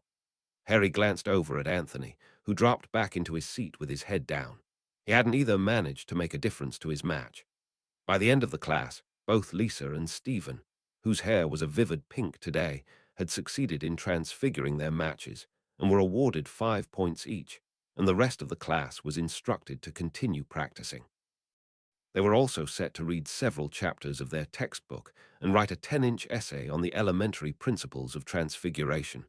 How did they do it? Why couldn't I do it? What's wrong with me? Harry set his jaw as he packed away his things, gingerly rolling up his parchment and hoping the ink was dry enough not to smudge even more. He didn't care. He didn't. Rubbing his itchy eyes with the heels of his hands and trying to avoid getting ink on his face, Harry meandered out of the classroom, grateful that they had the rest of the morning off. I should go to the library and figure out how to make a needle. Maybe there are books that can help. That thought calmed Harry, if only a little. He had to get this right, and maybe a different book would offer some tips that their textbook didn't. He began to make his way towards the library, shifting his bag onto his other shoulder. "Potter," Harry started, nearly dropping his bag when none other than Draco Malfoy and his bodyguards approached from the other end of the otherwise deserted corridor. Of bloody course. Getting into it with Malfoy was the last thing he wanted right now. If this were the streets, it would have been different. Harry had learned quickly that turning the other cheek was only an invitation for future altercations. Best fight back and let them know he wouldn't take it lying down. And maybe he'd manage to nick a penknife in the process. A penknife that Snape still wouldn't give back, because apparently Harry couldn't be trusted not to off himself. But this was different. He was at school, and there were teachers everywhere, and Snape liked Malfoy. He'd known the Prat all his life, and Harry was just an interloper, the unwanted orphan that Snape had taken in out of the goodness of his heart and still tolerated because Harry hadn't done anything unforgivable yet. The best Harry could do was stay far away from Malfoy, if only to avoid Snape's inevitable anger if they got in a fight. He knew how this would play out, and it would not be in Harry's favor. The wanted child was always trusted, always believed, not the runty orphan kid who was always up to no good. Malfoy smirked, blocking Harry's path forward. "Going at it alone, are you?" When Harry didn't reply, he drew himself up haughtily. "It doesn't surprise me at all that you can't manage to make any acquaintances. I imagine they'd be quite put off by the stench of unwashed street urchin.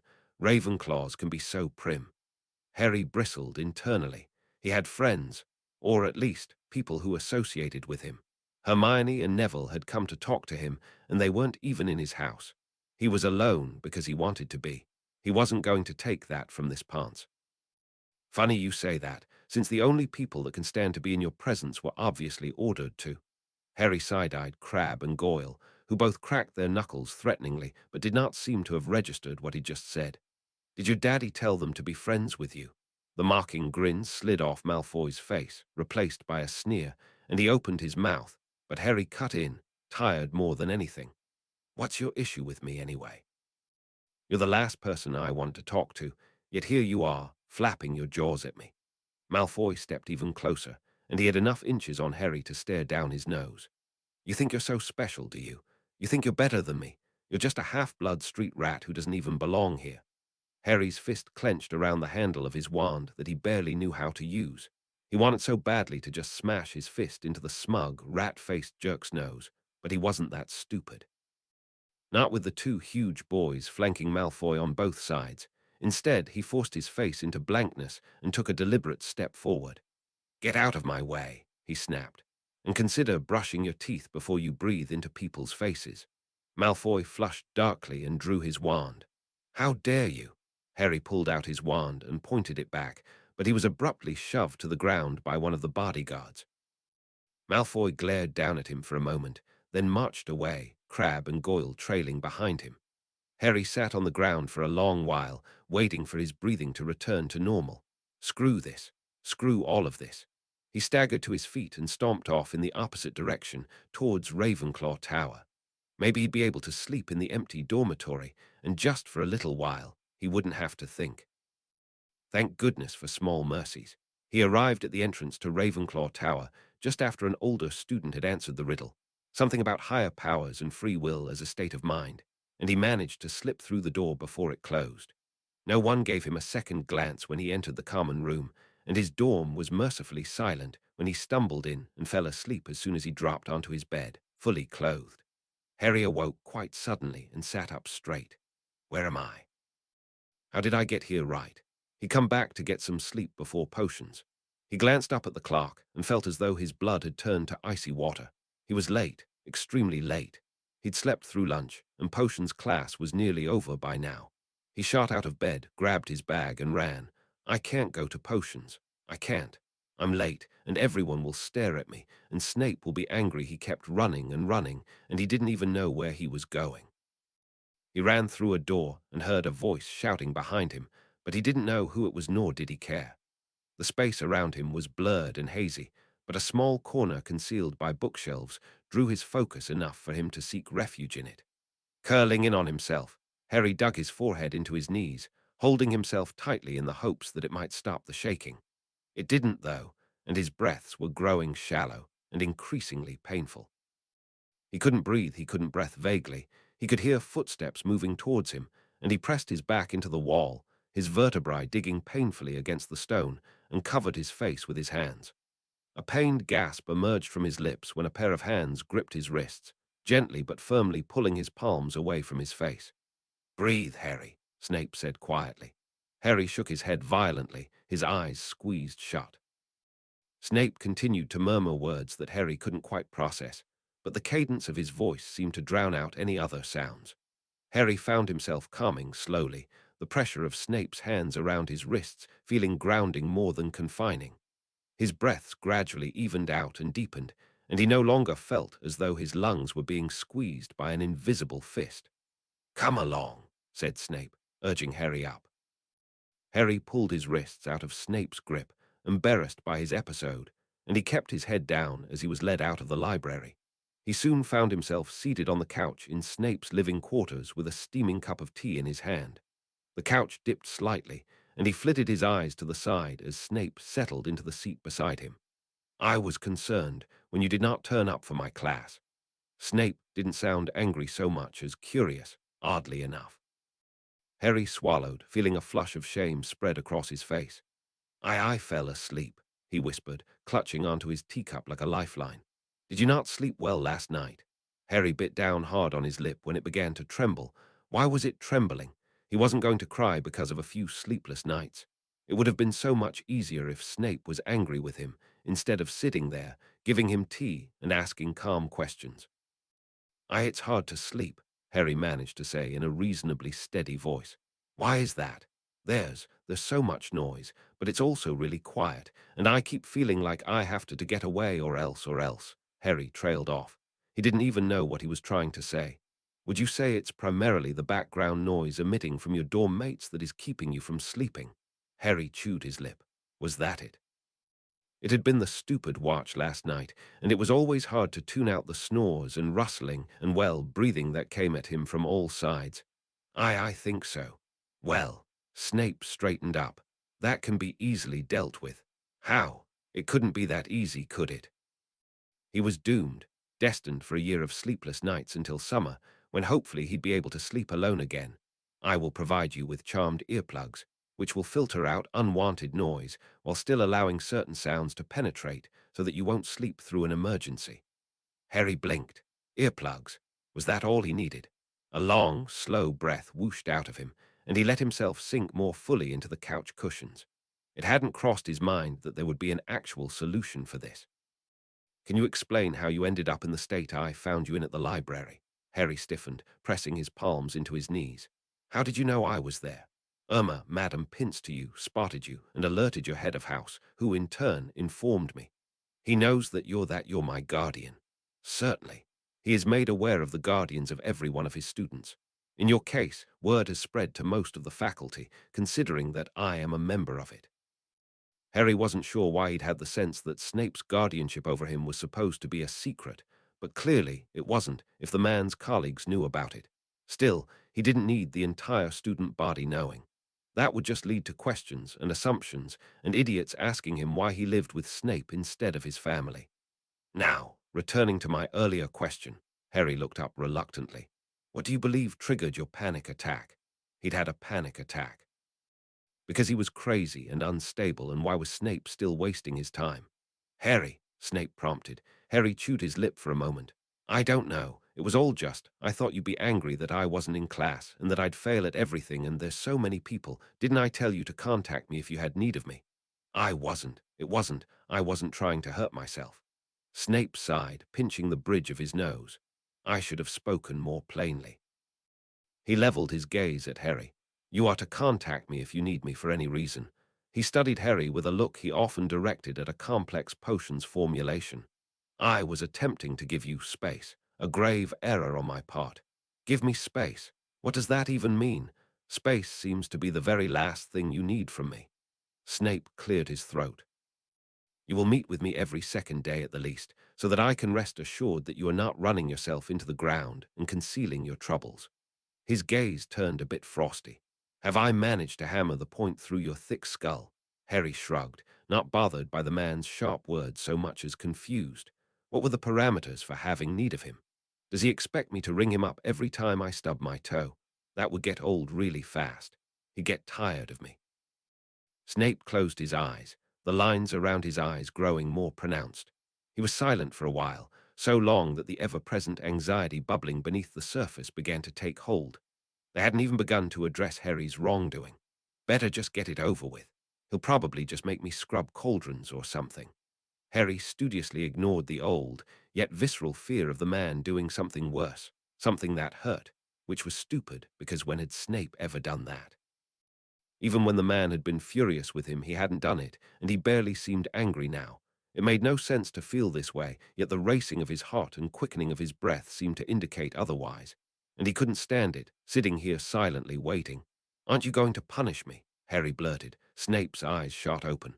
What purpose would that serve? Harry furrowed his brow. What kind of question was that? "I missed your class." Snape folded his arms. "Shall prevent future occurrences of that nature by enabling you to sleep at night so that you may stay awake long enough during the day to attend your classes." Harry stared. Snape seemed displeased, and there was no way that had nothing to do with Harry, but it didn't seem directed at Harry precisely. What was it then? The man was so infuriatingly difficult to read. Snape's expression smoothed over then, and he straightened up. "I do have grading to do, and just where do you think you're going?" Harry froze in the process of grabbing his bag, glancing up confusedly to meet Snape's exasperated face. "You said you have to work," Harry said in a small voice. "And I'm certain you have schoolwork to attend to as well, which does not require you to remove yourself from my presence in order to do so." "He wants me to stay." Harry's entire body seemed to sag at that realization, the tension draining from his shoulders, and he slumped back into the couch. Snape looked at him appraisingly for a moment before nodding once and moving back to his desk and conjuring another chair facing the opposite side of the desk for Harry to sit on. For a while, the room was silent aside from the scratching of Snape's quill and the rustling of pages as Harry read through Chapter 2 of A History of Magic. Best get that one out of the way. When he got started on his essay, things took a turn for the worse. His writing was slightly more legible than his notes, written when he had to keep up with the speed of classroom lectures, but his parchment was absolutely smudged with ink. Struggling with the quill, Harry glanced up at Snape, his face heating. Why couldn't he get anything right? Why was he so stupid? His feelings must have been showing on his face, because Snape said, "Harry, you've been writing with quills for a mere fortnight. Some difficulty is to be expected." Harry relaxed slightly at that, but his mouth turned down into a frown. "Why can't I just write with a pen? For classroom notes, you may, that was a relief, but you are expected to use a quill for essays and exams." Snape beckoned to Harry, who timidly approached the man's side of the desk and sat in a newly conjured chair beside him. Snape summoned Harry's quill, ink, and parchment, which landed neatly on the desk in front of him, then pointed his wand at Harry's inkwell and waved it in a tight circle, muttering, "Siccum incantacto." Harry inked his quill and wrote another line across the parchment, nearly dropping the quill in surprise when the ink didn't smudge at all, instead drying as soon as it hit the parchment. "I'll teach you that spell once I've finished grading. It will only last 24 hours, so you'll have to perform it each morning." Thank you, sir." Snape leveled his gaze at him. "Severus, Harry, even at school, even in class?" Harry asked with a slight smirk. "Snape," Severus rolled his eyes, only a twitch of the lips displaying his amusement. "Do use your common sense." They were silent for another long while, until Harry's hand began to cramp and he had to set his quill down. His eyes darted towards the essay Snape was grading. By the name scrawled at the top, it belonged to one of the first-year Slytherin students. "Something on your mind?" Snape asked, turning his head towards Harry and sliding the essay out of view. Harry took a deep breath in preparation to ask the question that had been niggling at him for days. "Are you disappointed that I'm not in Slytherin?" Severus gave Harry an odd look. "Certainly not. I was not remotely surprised at your placement." Harry drew back a little. "No," Snape half smiled. "You consume information like a starving man does food. But you're brilliant, and you're a Slytherin." Snape's lips turned up in a smirk. "I am intelligent, yes," he said, still looking amused, though Harry could not think why. "But to me, knowledge is a means to an end." "What do you mean?" "I seek information as a means to achieve my goals, be it to become the youngest potioneer in England to be internationally published, or to prove myself worthy of respect from my peers." His voice trailed off, and something in his eyes went distant for a moment before focusing back upon Harry. "Yet, for you, it's in the knowing." Snape paused, looking at Harry with an expression that could only be described as fond. "It is a quality in you that I quite admire." A warm flush rose on Harry's cheeks, and he didn't attempt to hide it. Snape admired him. Harry slept easy that night. Chapter 29. Plotting Murder and Other Extreme Sports. Chapter text. Harry bit back a groan, squeezing his eyes shut against the pain in his forehead. Was he allergic to something in the defense against the dark arts classroom?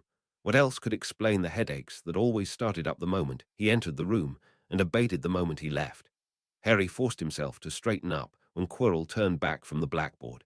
"TT today, we shall be practicing the KNKN knockback jinx." That sounded promising. At least they'd be finally learning something useful in the class. Quirrell stuttered his way through a demonstration of the spell with the help of a hastily conjured dummy, then instructed them to pair up, waving away the desks to give them space. It was a good thing the room was large, being that they shared the class with the Gryffindors. Hermione shot him a quick smile before pairing off with Neville, and the room was soon echoing with loud chatter, laughter, and cries of flipendo. Harry found himself paired with Terry, who grinned slyly at him as they faced each other and drew their wands. "I'll go first," Terry decided, pausing before raising his wand as though waiting for Harry to object. Harry said nothing, holding himself very still. The first spell Terry shot at him didn't quite hit the mark. Harry felt a strange sort of vibration rush over him when the spell connected, and he wobbled a bit but managed to keep his feet. "Why isn't it working?" Terry asked. Frustrated, Harry shrugged. "Try it again," he suggested, watching carefully as Terry performed the wand movement and spoke the incantation. The jinx hit him again, this time slightly more powerfully, causing him to stumble backwards and trip over his feet, landing hard on the ground. Terry grinned, hopping from one foot to the other. "Now you try." Harry jumped to his feet, drawing his wand and carefully waving it in the exact motion they'd been instructed. Yet spell seemed to fizzle out just as it made contact with Terry's chest. Harry frowned. What had he done wrong? He'd done it exactly as instructed. He knew he had, and the frustration only built when one of the Gryffindors several feet away went sprawling to the ground in response to a well-cast jinx. "I'm not stupid. I'm not. I'm not."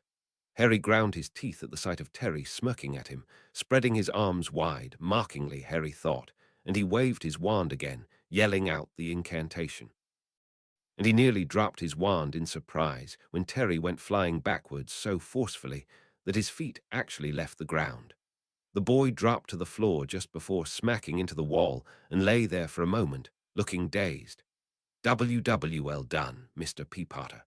Harry swung around at Quirrell's voice, his headache suddenly returning with a vengeance. The professor was staring down at him with an odd expression on his face, and something about it made Harry want to shiver, though he couldn't have said what. Harry just nodded, then turned back to see Terry struggling to his feet, and he approached hesitantly, offering a hand. "Are you all right?" Harry asked, his heart still thumping rapidly. Had he made Terry hate him? How could he share a dorm with someone who hated him? He'd never be able to sleep again. "I'm fine," Terry said, smiling wryly and rubbing his shoulder. "Good jinx."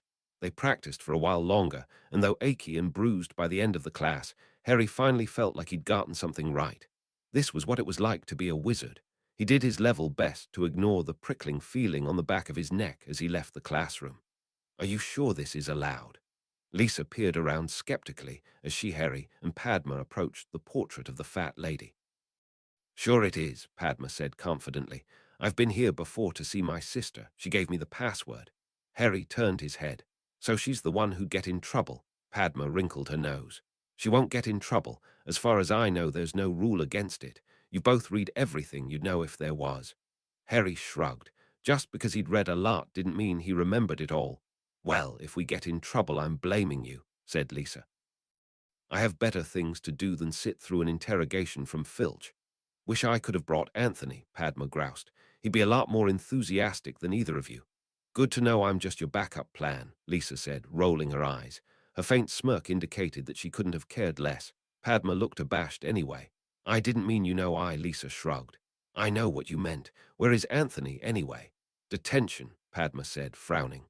"With McGonagall," Harry grimaced. Anthony had been given detention during their second Transfiguration class on Friday for not remaining in his seat, talking, fidgeting, whatever it was. But then he'd forgotten to show up, distracted by an impromptu musical performance in the common room, cheered on by Professor Flitwick, and had been given 2 detentions to make up for it. "Caput Draconis," Padma said to the fat lady when they reached the portrait.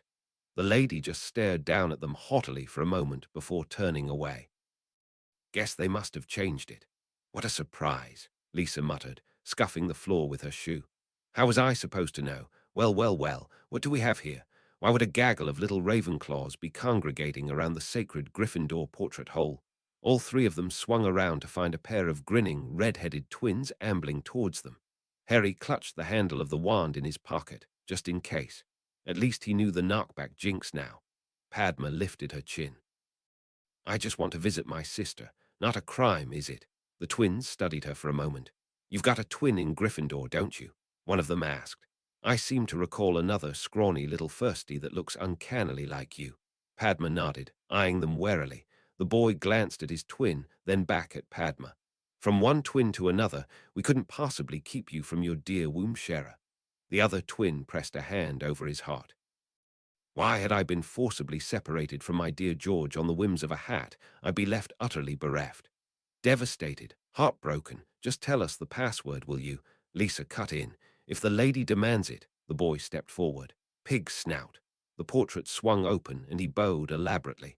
After you, ma'ams and good sir. Padma barreled through the entrance, and Lisa followed after a moment of hesitation.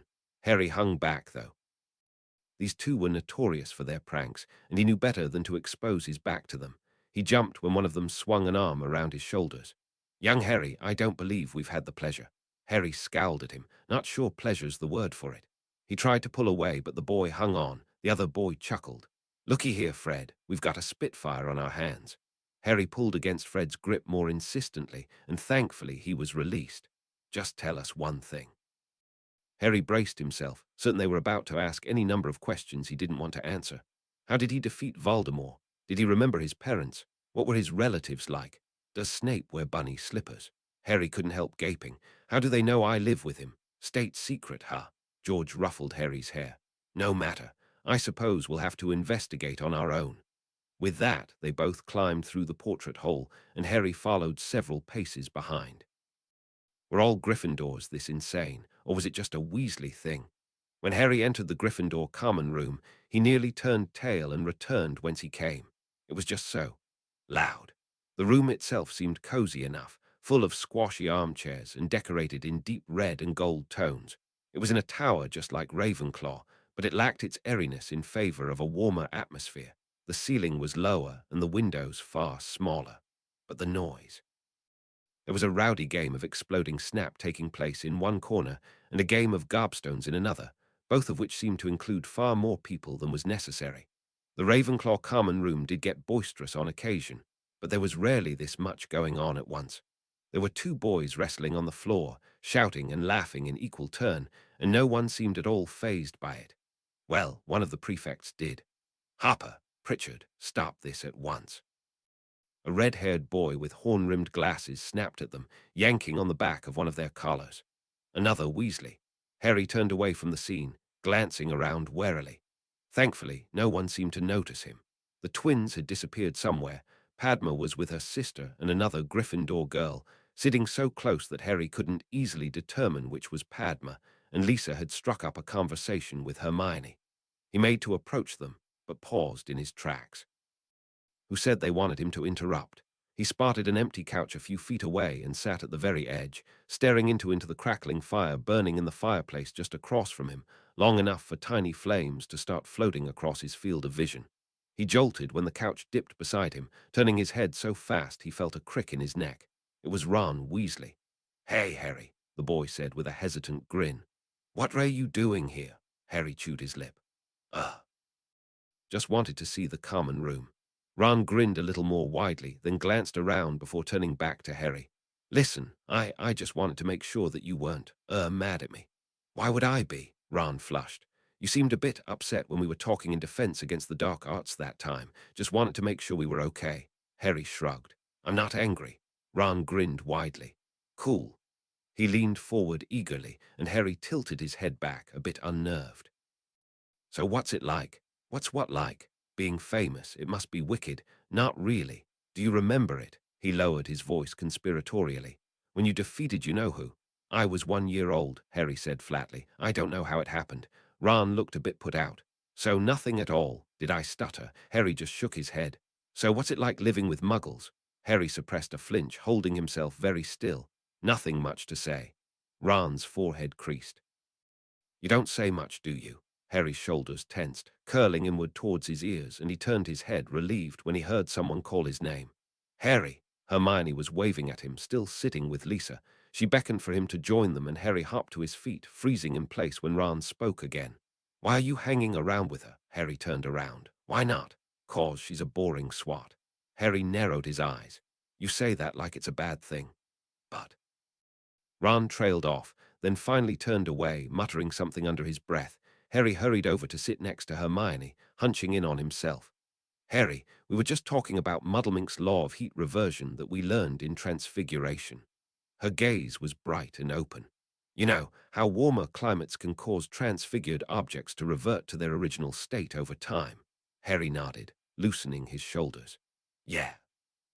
I was wondering if it would be harder to perform the initial transfiguration in warm climates, or would it just not last as long? I think the law might only apply to materials that can be naturally warped by heat, like wood, Lisa interjected. My dad's grandparents were from the Caribbean, where it's really warm, and they lived in a transfigured stone house for years. But I was also thinking high, Neville. Hermione broke off when Neville collapsed beside her. Are you all right? Neville grimaced, his face pale. I was just in detention. Snape hates me. Harry glanced up sharply. What happened? I'm terrible at potions, he said in a quavering voice. I messed up really bad in class, and he was so angry. Neville shuddered. I had to dissect flobberworms for hours. Harry wasn't sure why he felt so uncomfortable. It wasn't his business what went on in the Gryffindor's classes. Maybe it was because Snape was more than just Harry's professor. Harry would have liked to think Snape was a fair teacher who only gave detentions to students who deserved it, for messing around and ignoring instructions. But Neville, Harry couldn't imagine him deliberately causing trouble. He was like Anthony in this way, getting into trouble despite his best efforts. And punishments for things that just happened never made anything better. Neville seemed to cheer up after a little while, and after a pleasant hour or so of conversation, Harry and his housemates left in time to return to their own tower for curfew and get ready for their Tuesday night, or, technically, Wednesday morning, astronomy class.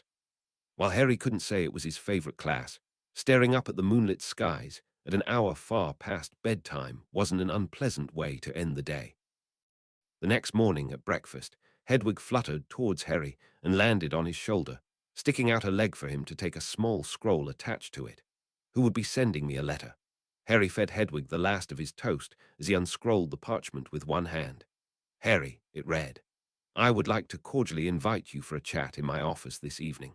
At whatever time is convenient for you, you will find the entrance to my office on the second floor, just behind a lovely gargoyle statue. Oh, and sugar quills. Yours most sincerely, Prof. Albus Dumbledore. You look like you're about to murder someone. Harry jumped, glancing up at Anthony's voice. Do you have a place to hide the body? Lisa asked casually, cutting her fried egg in half with the side of her fork. I'd say toss it in the lake, but you'd have to dismember it first. Anthony took a swig of pumpkin juice. But what if the giant squid tosses out the pieces? The squid would eat them. Harry groaned. I'm not planning on murdering anyone. He shot a glare at each of their stupid, grinning faces in turn. Yet, he turned his head when Sue, of all people, snickered over her porridge. You too, he muttered. She smiled sweetly at him. Padma chose that moment to slide into the seat right beside him, slightly out of breath. Who's Harry going to murder? Harry rolled his eyes skyward and got to his feet, his lips twitching of their own accord as he made his way to the exit. He's always so grouchy in the morning, he heard Anthony lament from behind him. Harry couldn't quite understand the strange feeling taking hold of him. They'd been making fun of him, laughing at his expense, but it hadn't been bad. It hadn't made him feel small and horrible and worthless like all those times Dudley and his gang had jeered at him, or when Petunia had ranted about his messy hair and general scruffiness, or when Vernon had Harry shrugged off the thought. The teasing, though, it had been almost friendly. He wasn't sure what to make of it. The day passed uneventfully. They had Transfiguration again, during which Harry finally managed to transfigure his match into a needle, earning him a nod and 2 points to Ravenclaw from McGonagall. It had taken all the focus he could muster to perform the spell, to force his intent upon the sliver of wood to transform into metal, to block out all of the surrounding noise and commotion. But he'd done it. Malfoy and his cronies were nowhere to be found, and the weather was still mild enough to allow for a quiet, uninterrupted walk by the grounds near to Hagrid's hut, where it was mostly deserted, and Harry felt properly clear-headed for the first time in days. Later, he spent a pleasant hour before dinner in a quiet corner of the library reading about the development of the earliest spells. He'd intended to work on his Transfiguration homework, his hardest class by far, but the book he'd found was just too interesting to ignore. It seemed that spells weren't created so much as discovered, and it was more a matter of determining the wand movements that would best manipulate or redirect the surrounding molecules. The incantation itself was secondary, since most spells could really be performed non-verbally. The incantation was designed to assist with focus and intent, but once a spell was properly mastered, it was no longer necessary in most cases. All the while, the small scroll from Dumbledore all but burned a hole in his pocket. A part of him was tempted to ignore it. What right did Dumbledore have to demand a meeting? But it wasn't really a demand, though. It was just an invitation. Eventually, Harry's curiosity grew to the point where he managed to brush off his misgivings and made his way to the second floor. He easily spotted a large and rather ugly gargoyle statue and stared down at it. Can you let me through?" he asked, feeling ridiculous. It didn't budge. Classic. He invites me for a meeting and can't be bothered to let me in. Harry then remembered Dumbledore's seemingly random comment about sugar quills. Trust Dumbledore to be cryptic. "Sugar quills," he said in a resigned tone. The gargoyle statue sprang to life and moved to the side, allowing Harry to enter a tall, circular stairwell containing a spiral staircase that began to rise when Harry stepped on. It was a bit like an escalator, if escalators were made of stone, and led to the offices of an old, bearded men who liked to set ridiculous passwords just to mess with people. The stairway stopped just in front of a large, oak door with a brass knocker in the shape of a griffin. Harry hesitated for a moment, then rapped the knocker against the door, and it swung open immediately, revealing a large, circular room. It was filled with spindle-legged tables containing odd instruments, many of which were puffing smoke or emitting strange noises, and the walls were covered in what seemed like hundreds of moving portraits, many of them asleep. Harry's eyes caught on what was the most beautiful bird he'd ever seen in his life, perched just behind the door. It was very large, covered in crimson feathers, and had a long, golden tail and an equally golden beak. The bird's black eyes met his, seeming to stare straight through him, and without quite planning it, Harry approached the bird and ran his hand over the soft feathers. "Fox seems quite taken with you." Harry let out a gasp and spun around to find Dumbledore seated behind an ornate desk with clawed legs, smiling placidly. How did he? There was no way the man had been sitting there all this time. Harry would have noticed. Squaring his shoulders, Harry approached the desk to stand behind a large, padded chair. "What kind of bird is it?" he asked, his fingers latching onto the back of the chair. Dumbledore smiled. "Fox is a phoenix, fascinating creatures and quite rare as well. I am quite blessed to have been chosen by him." Chosen by him? Harry didn't ask. He'd read up on his own. "Please have a seat." After a pause, Harry pulled out the chair to sit at the very edge of it. "Would you like a lemon drop? Or perhaps a sugar quill? I've also just discovered a most delightful muggle sweet, acid drops, which far outstrip our own acid pops in my opinion, as they don't burn a hole through one's tongue and boast a pleasantly tangy flavor. Perhaps you've sampled them." Harry shook his head. "Ah, well, no time like the present." He pushed the bowl of sweets towards Harry. Harry folded his hands pointedly on his lap. Dumbledore just smiled, leaving the bowl where it was. "How has your first year been treating you so far?" "Fine," Harry muttered, resisting the urge to swing his legs. "I've received nothing but glowing reports from all of your professors." Dumbledore popped a sweet in his mouth. "Of course, your parents were both excellent students themselves, so it stands to reason." Harry hated the flush that was creeping across his face. "And you're very well liked by your peers as well, crossing the bounds of house-only affiliations." He winked, and Harry was certain that Dumbledore knew he'd been to Gryffindor Tower earlier. That wasn't true, anyway. He supposed most people didn't dislike him, but it's not like they cared if he was there or not. He stared resolutely at the bowls of sweets on Dumbledore's desk. He'd rarely had sweets in his life. Certainly never at the Dursleys, though he'd had a few, mostly stolen, sweets when he'd lived in London. And then on the train, but he wasn't going to eat anything Dumbledore offered him. Well, I imagine you're quite curious to know why I invited you. Harry lifted his head. He was curious, but Dumbledore didn't need to know that. He settled for staring, and Dumbledore produced a shapeless package from what Harry assumed was some sort of magical black hole. He placed it on the desk in front of Harry, who made no move to take it. I had planned to give this to you for Christmas, but then it's not truly mine to give. Harry narrowed his eyes. Couldn't the man just speak plain English for once? Your father left this in my possession shortly before his death, and it is rightfully yours. I see no reason to keep it from you any longer. Harry clenched his fists on his lap to refrain from grabbing hold of the package. What is it? Dumbledore's eyes twinkled.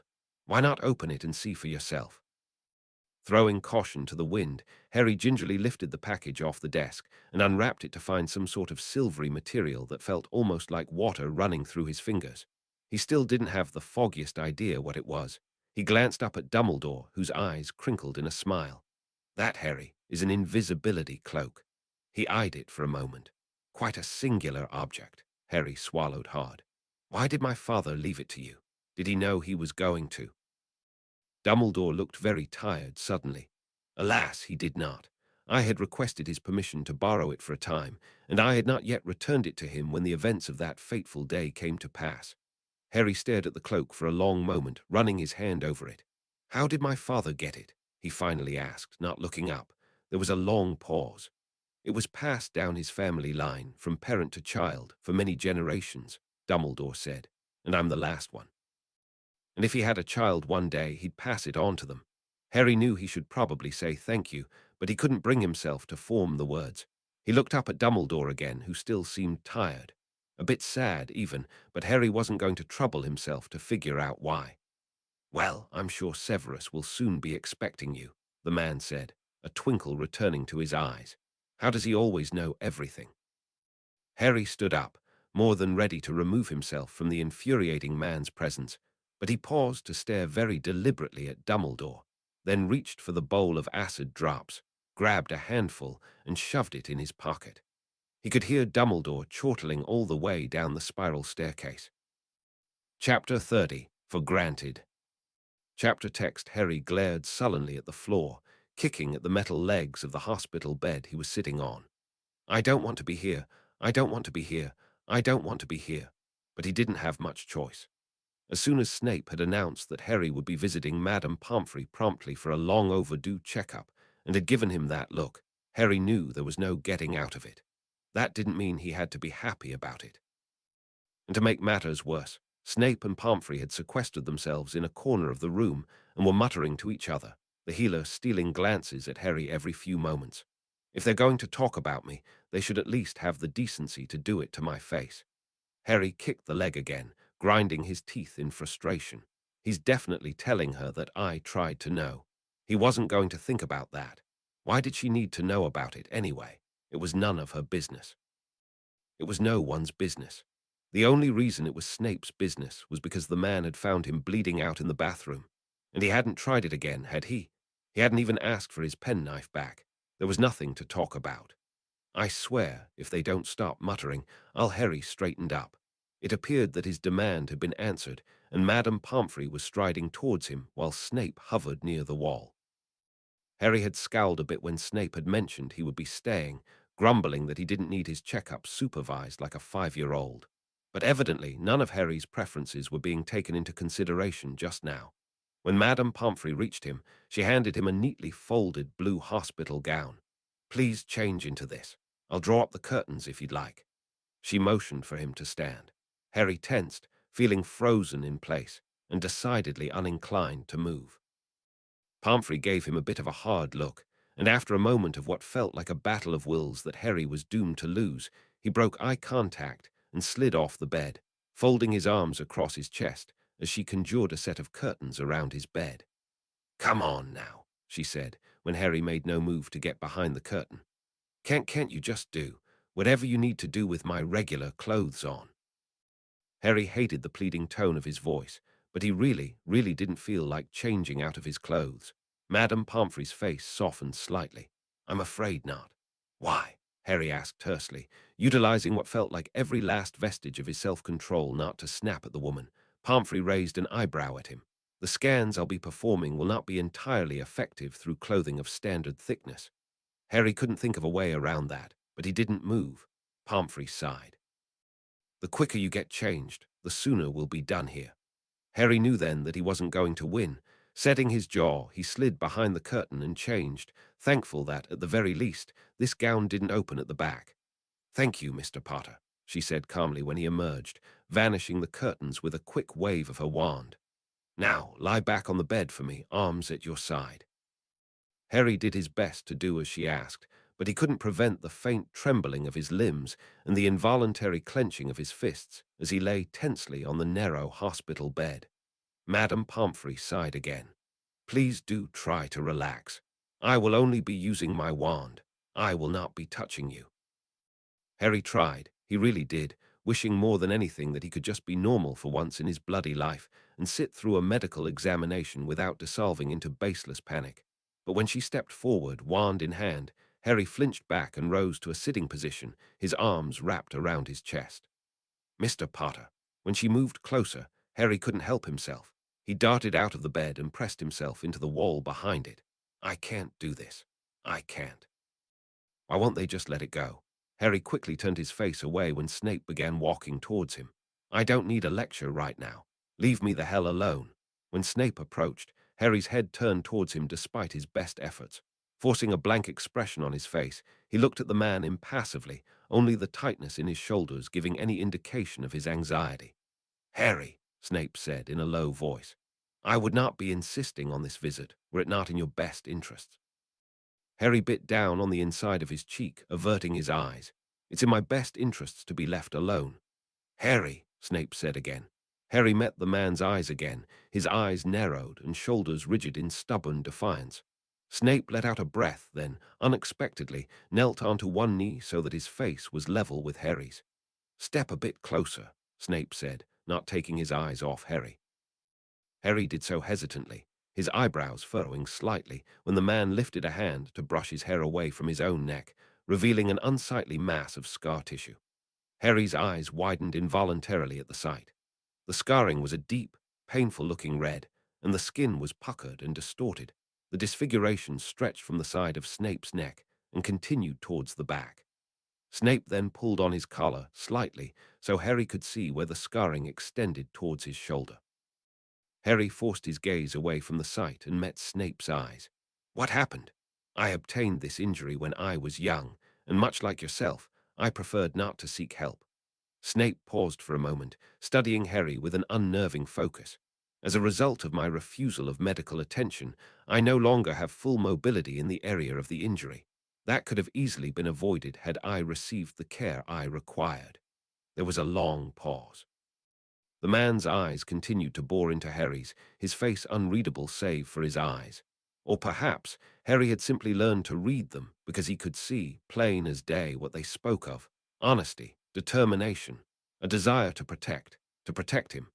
Harry dropped his eyes then, and Snape rose to his feet, pulling Harry towards the hospital bed with gentle pressure. Harry allowed it. He lay back in the bed once more, squeezing his eyes shut as Madame Pomfrey leaned over him, more to avoid seeing the pitying look in her eyes than anything else. She began her scan, or whatever it was she was doing, during which Harry felt nothing but a slight tingling throughout his body. When the feeling faded, Harry opened his eyes to see her jotting down something on a piece of parchment that hovered in the air in front of her. "It had been brought to me months ago," Madame Pomfrey said sharply, narrowing her eyes at Snape. Snape folded his arms. "I did not detect any pressing issues when he first came into my care." "You're not a medical professional," she snapped. "We're extremely lucky that there is minimal long-term damage, considering the child's medical history." For a moment, Snape looked as though he were going to respond angrily, but then his shoulders dropped and his facial expression shifted. "That was remiss of me." Madame Pomfrey gave him a long look, and to his credit, Snape returned it with a level gaze of his own. She then turned back to face Harry, a deep crease between her eyes. "Have you had your appendix removed at any point in the last few years?" No. Bit of a strange question. Can you recall any instances where you experienced physical symptoms such as nausea, vomiting, and abdominal pain, particularly on your lower right side? Harry thought back. He hadn't been ill many times in his life, and he supposed his magic had played a part in that, but there had been that one time. I think I did have symptoms like that once, but it got better after a few days. Despite the Dursleys' best efforts, Aunt Petunia had shoved him into his cupboard after the first bout of vomiting and thrown a water bottle in after him. Had that been appendicitis? Why hadn't it gotten even worse? He glanced up when Madame Pomfrey spoke. I suspect that your magic vanished your appendix, which would only have occurred had it been left untreated to the point where it was moments away from rupturing. Snape inhaled sharply at that, and Harry flitted his eyes towards him briefly to see the man's face tight with fury, and the parts of his hands that were not obscured by the sleeves of his robes were clenched so tightly they were stark white. Disgraceful, Madame Pomfrey muttered, jotting something down on her parchment. When she looked up, her appalled expression had smoothed over, though her eyes were still narrowed. My scans also indicate that you've had multiple broken bones in the past, though most of them appear to have set and healed correctly, other than a rib and 2 knuckles in your right hand. Really? I never noticed that. How did you come by the injuries in your hand? She asked, rolling up the parchment she had been writing on. Why does it matter? Harry asked in what he hoped was a calm, indifferent manner. It is important that I am aware of the nature of the injury if I am to properly reset the bones. That doesn't make any sense, Harry snapped. Harry, Snape said in a warning tone. Harry bit back a groan. It's none of their stupid business. I rammed my fist into somebody's face, Harry said through gritted teeth. Madame Pomfrey pursed her lips. And the rib, Harry sucked in a shaky breath. She's not going to let this go. Someone stepped on me, Harry answered, nearly inaudibly. Yeah, Vernon, when he was 9. He couldn't even remember what had set Vernon off that time. Probably his existence, with a side of scotch. The room was so silent that Harry could hear Snape's harsh breathing. He kept his eyes firmly trained on his lap. Additionally, she continued, I've detected repeated dislocations of your right shoulder, which has resulted in chronic joint instability. Harry didn't lift his head, but he heard Snape's footsteps draw closer. I'm afraid I bear a degree of responsibility for that. The man's tone was flat. Oh, do you? Madame Pomfrey's voice was soft, dangerous. And how, pray tell, did that come to be? Snape let out a harsh breath. I have no excuse. I manhandled the boy in a moment of anger which resulted in a dislocation. There was then a silence so long and stifling that Harry couldn't help looking up to see that Pomfrey had her wand pointed at Snape's face, who was standing very still, making no move to defend himself. A jolt of fear shot through Harry's chest. Was she going to attack him? Kill him? He didn't do it on purpose, Harry forced out, clutching the bed sheets in his fists.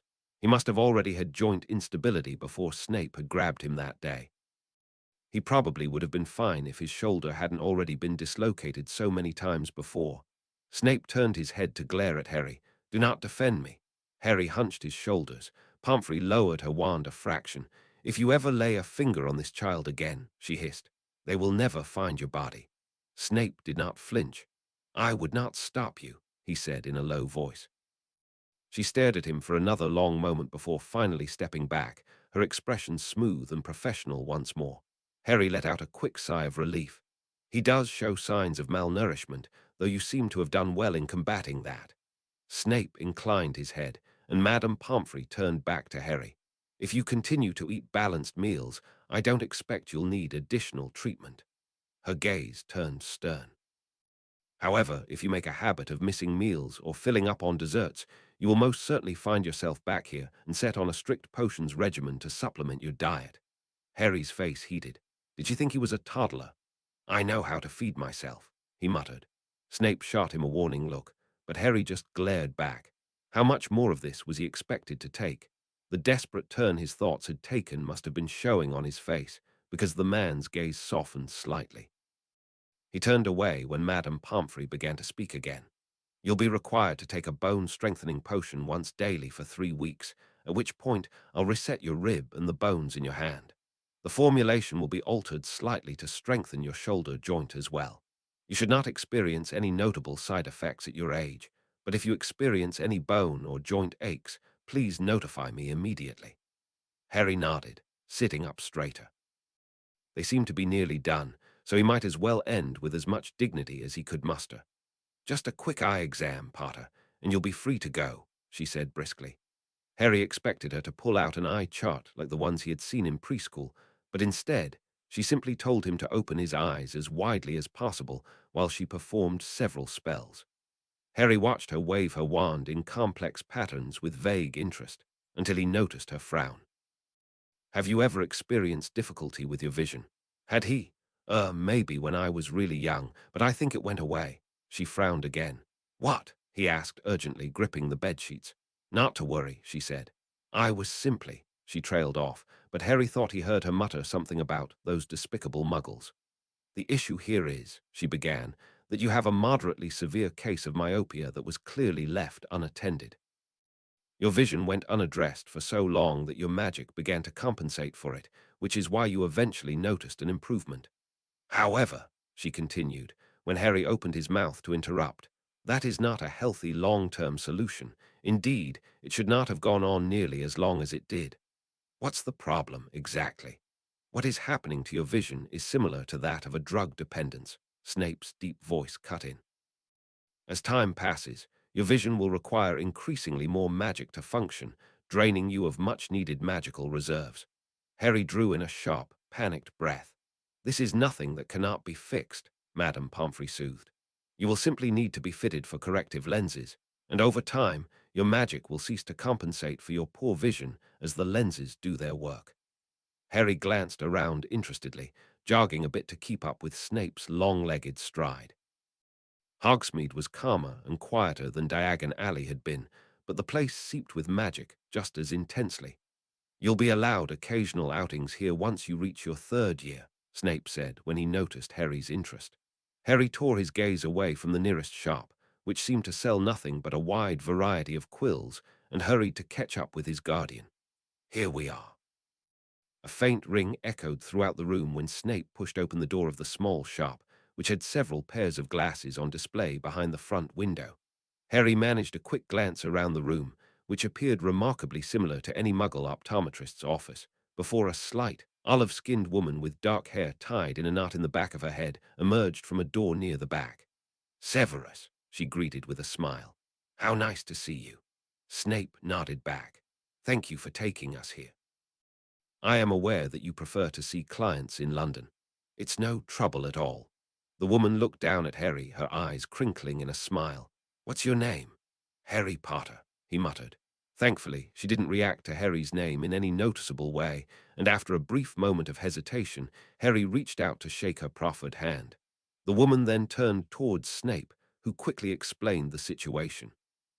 "Desmond will have to examine him first. This is an unusual case," she said, her brow furrowing.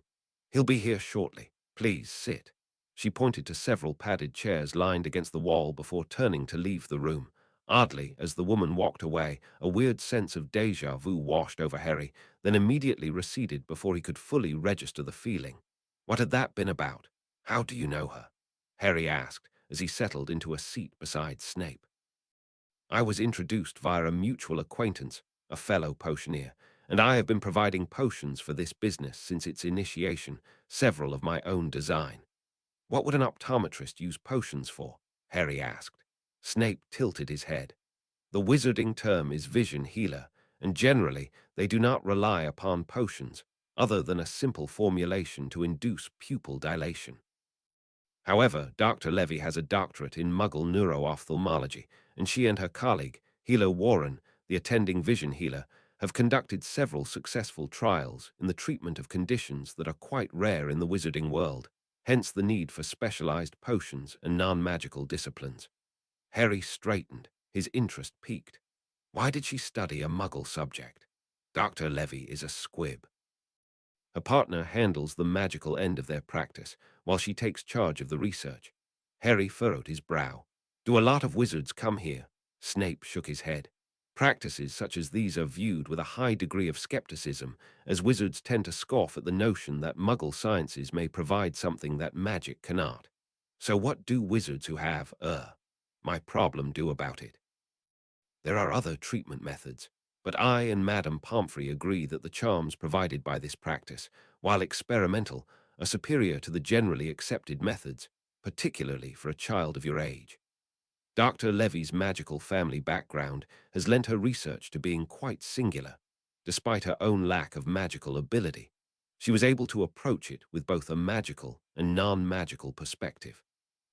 They both looked up when a young-looking man who Harry assumed was the healer, or Desmond, as Dr. Levy had referred to him, entered the room. "Please follow me," he said in a brisk, no-nonsense tone. Harry stood up, his anxiety making his movements jerky, and he hurried after the man.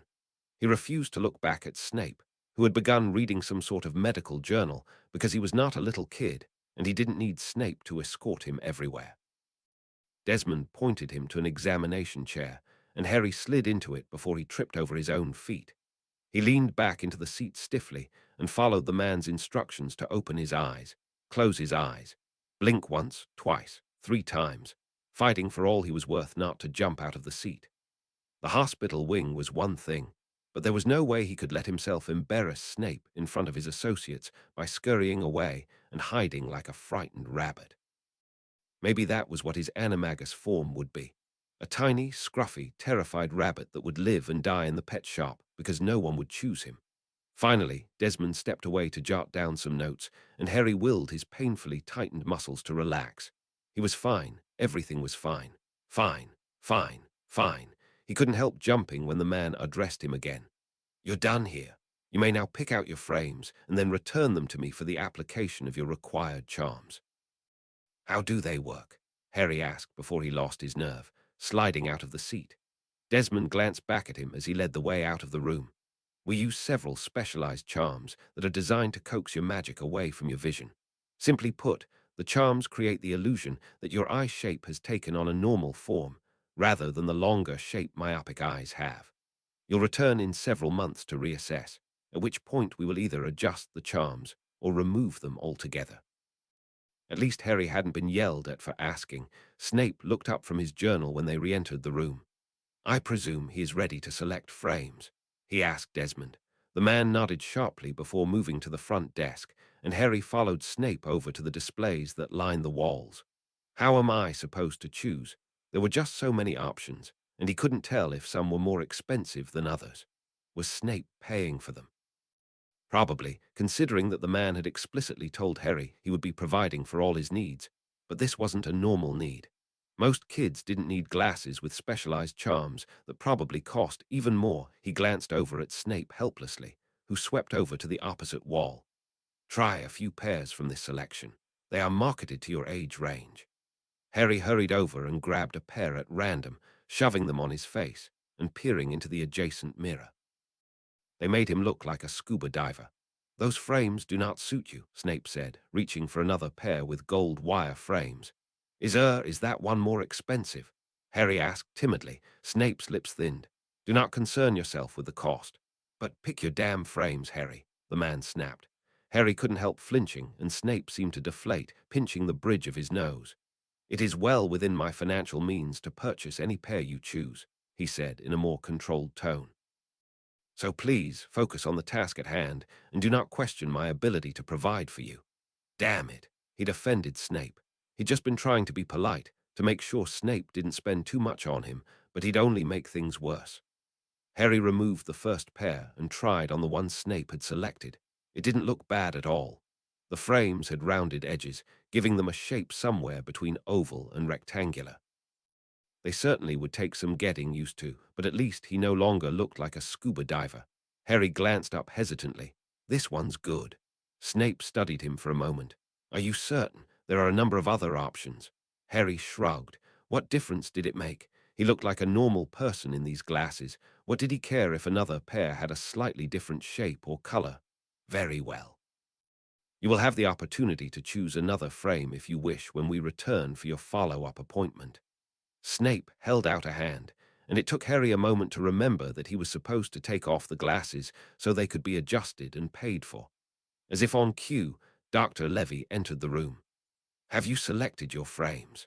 she asked, tucking a very normal-looking clipboard under her arm. Snape handed them over, and Harry glanced at her retreating form out of the corner of his eye, trying not to be too obvious about it. There was something familiar about her, as though he'd seen her before, but he hadn't. When would he have ever crossed paths with her? Strange. A short while later, Harry was staring at the mirror through his new glasses. "Nothing seems different," he said, glancing over at Snape. "That's to be expected," Desmond said from behind the counter. "Magic will begin to recede from your eyes within 3 days, so you will find it necessary to wear your glasses at all times once you reach that point. Be sure to wear them full time until then, regardless of whether you feel it necessary."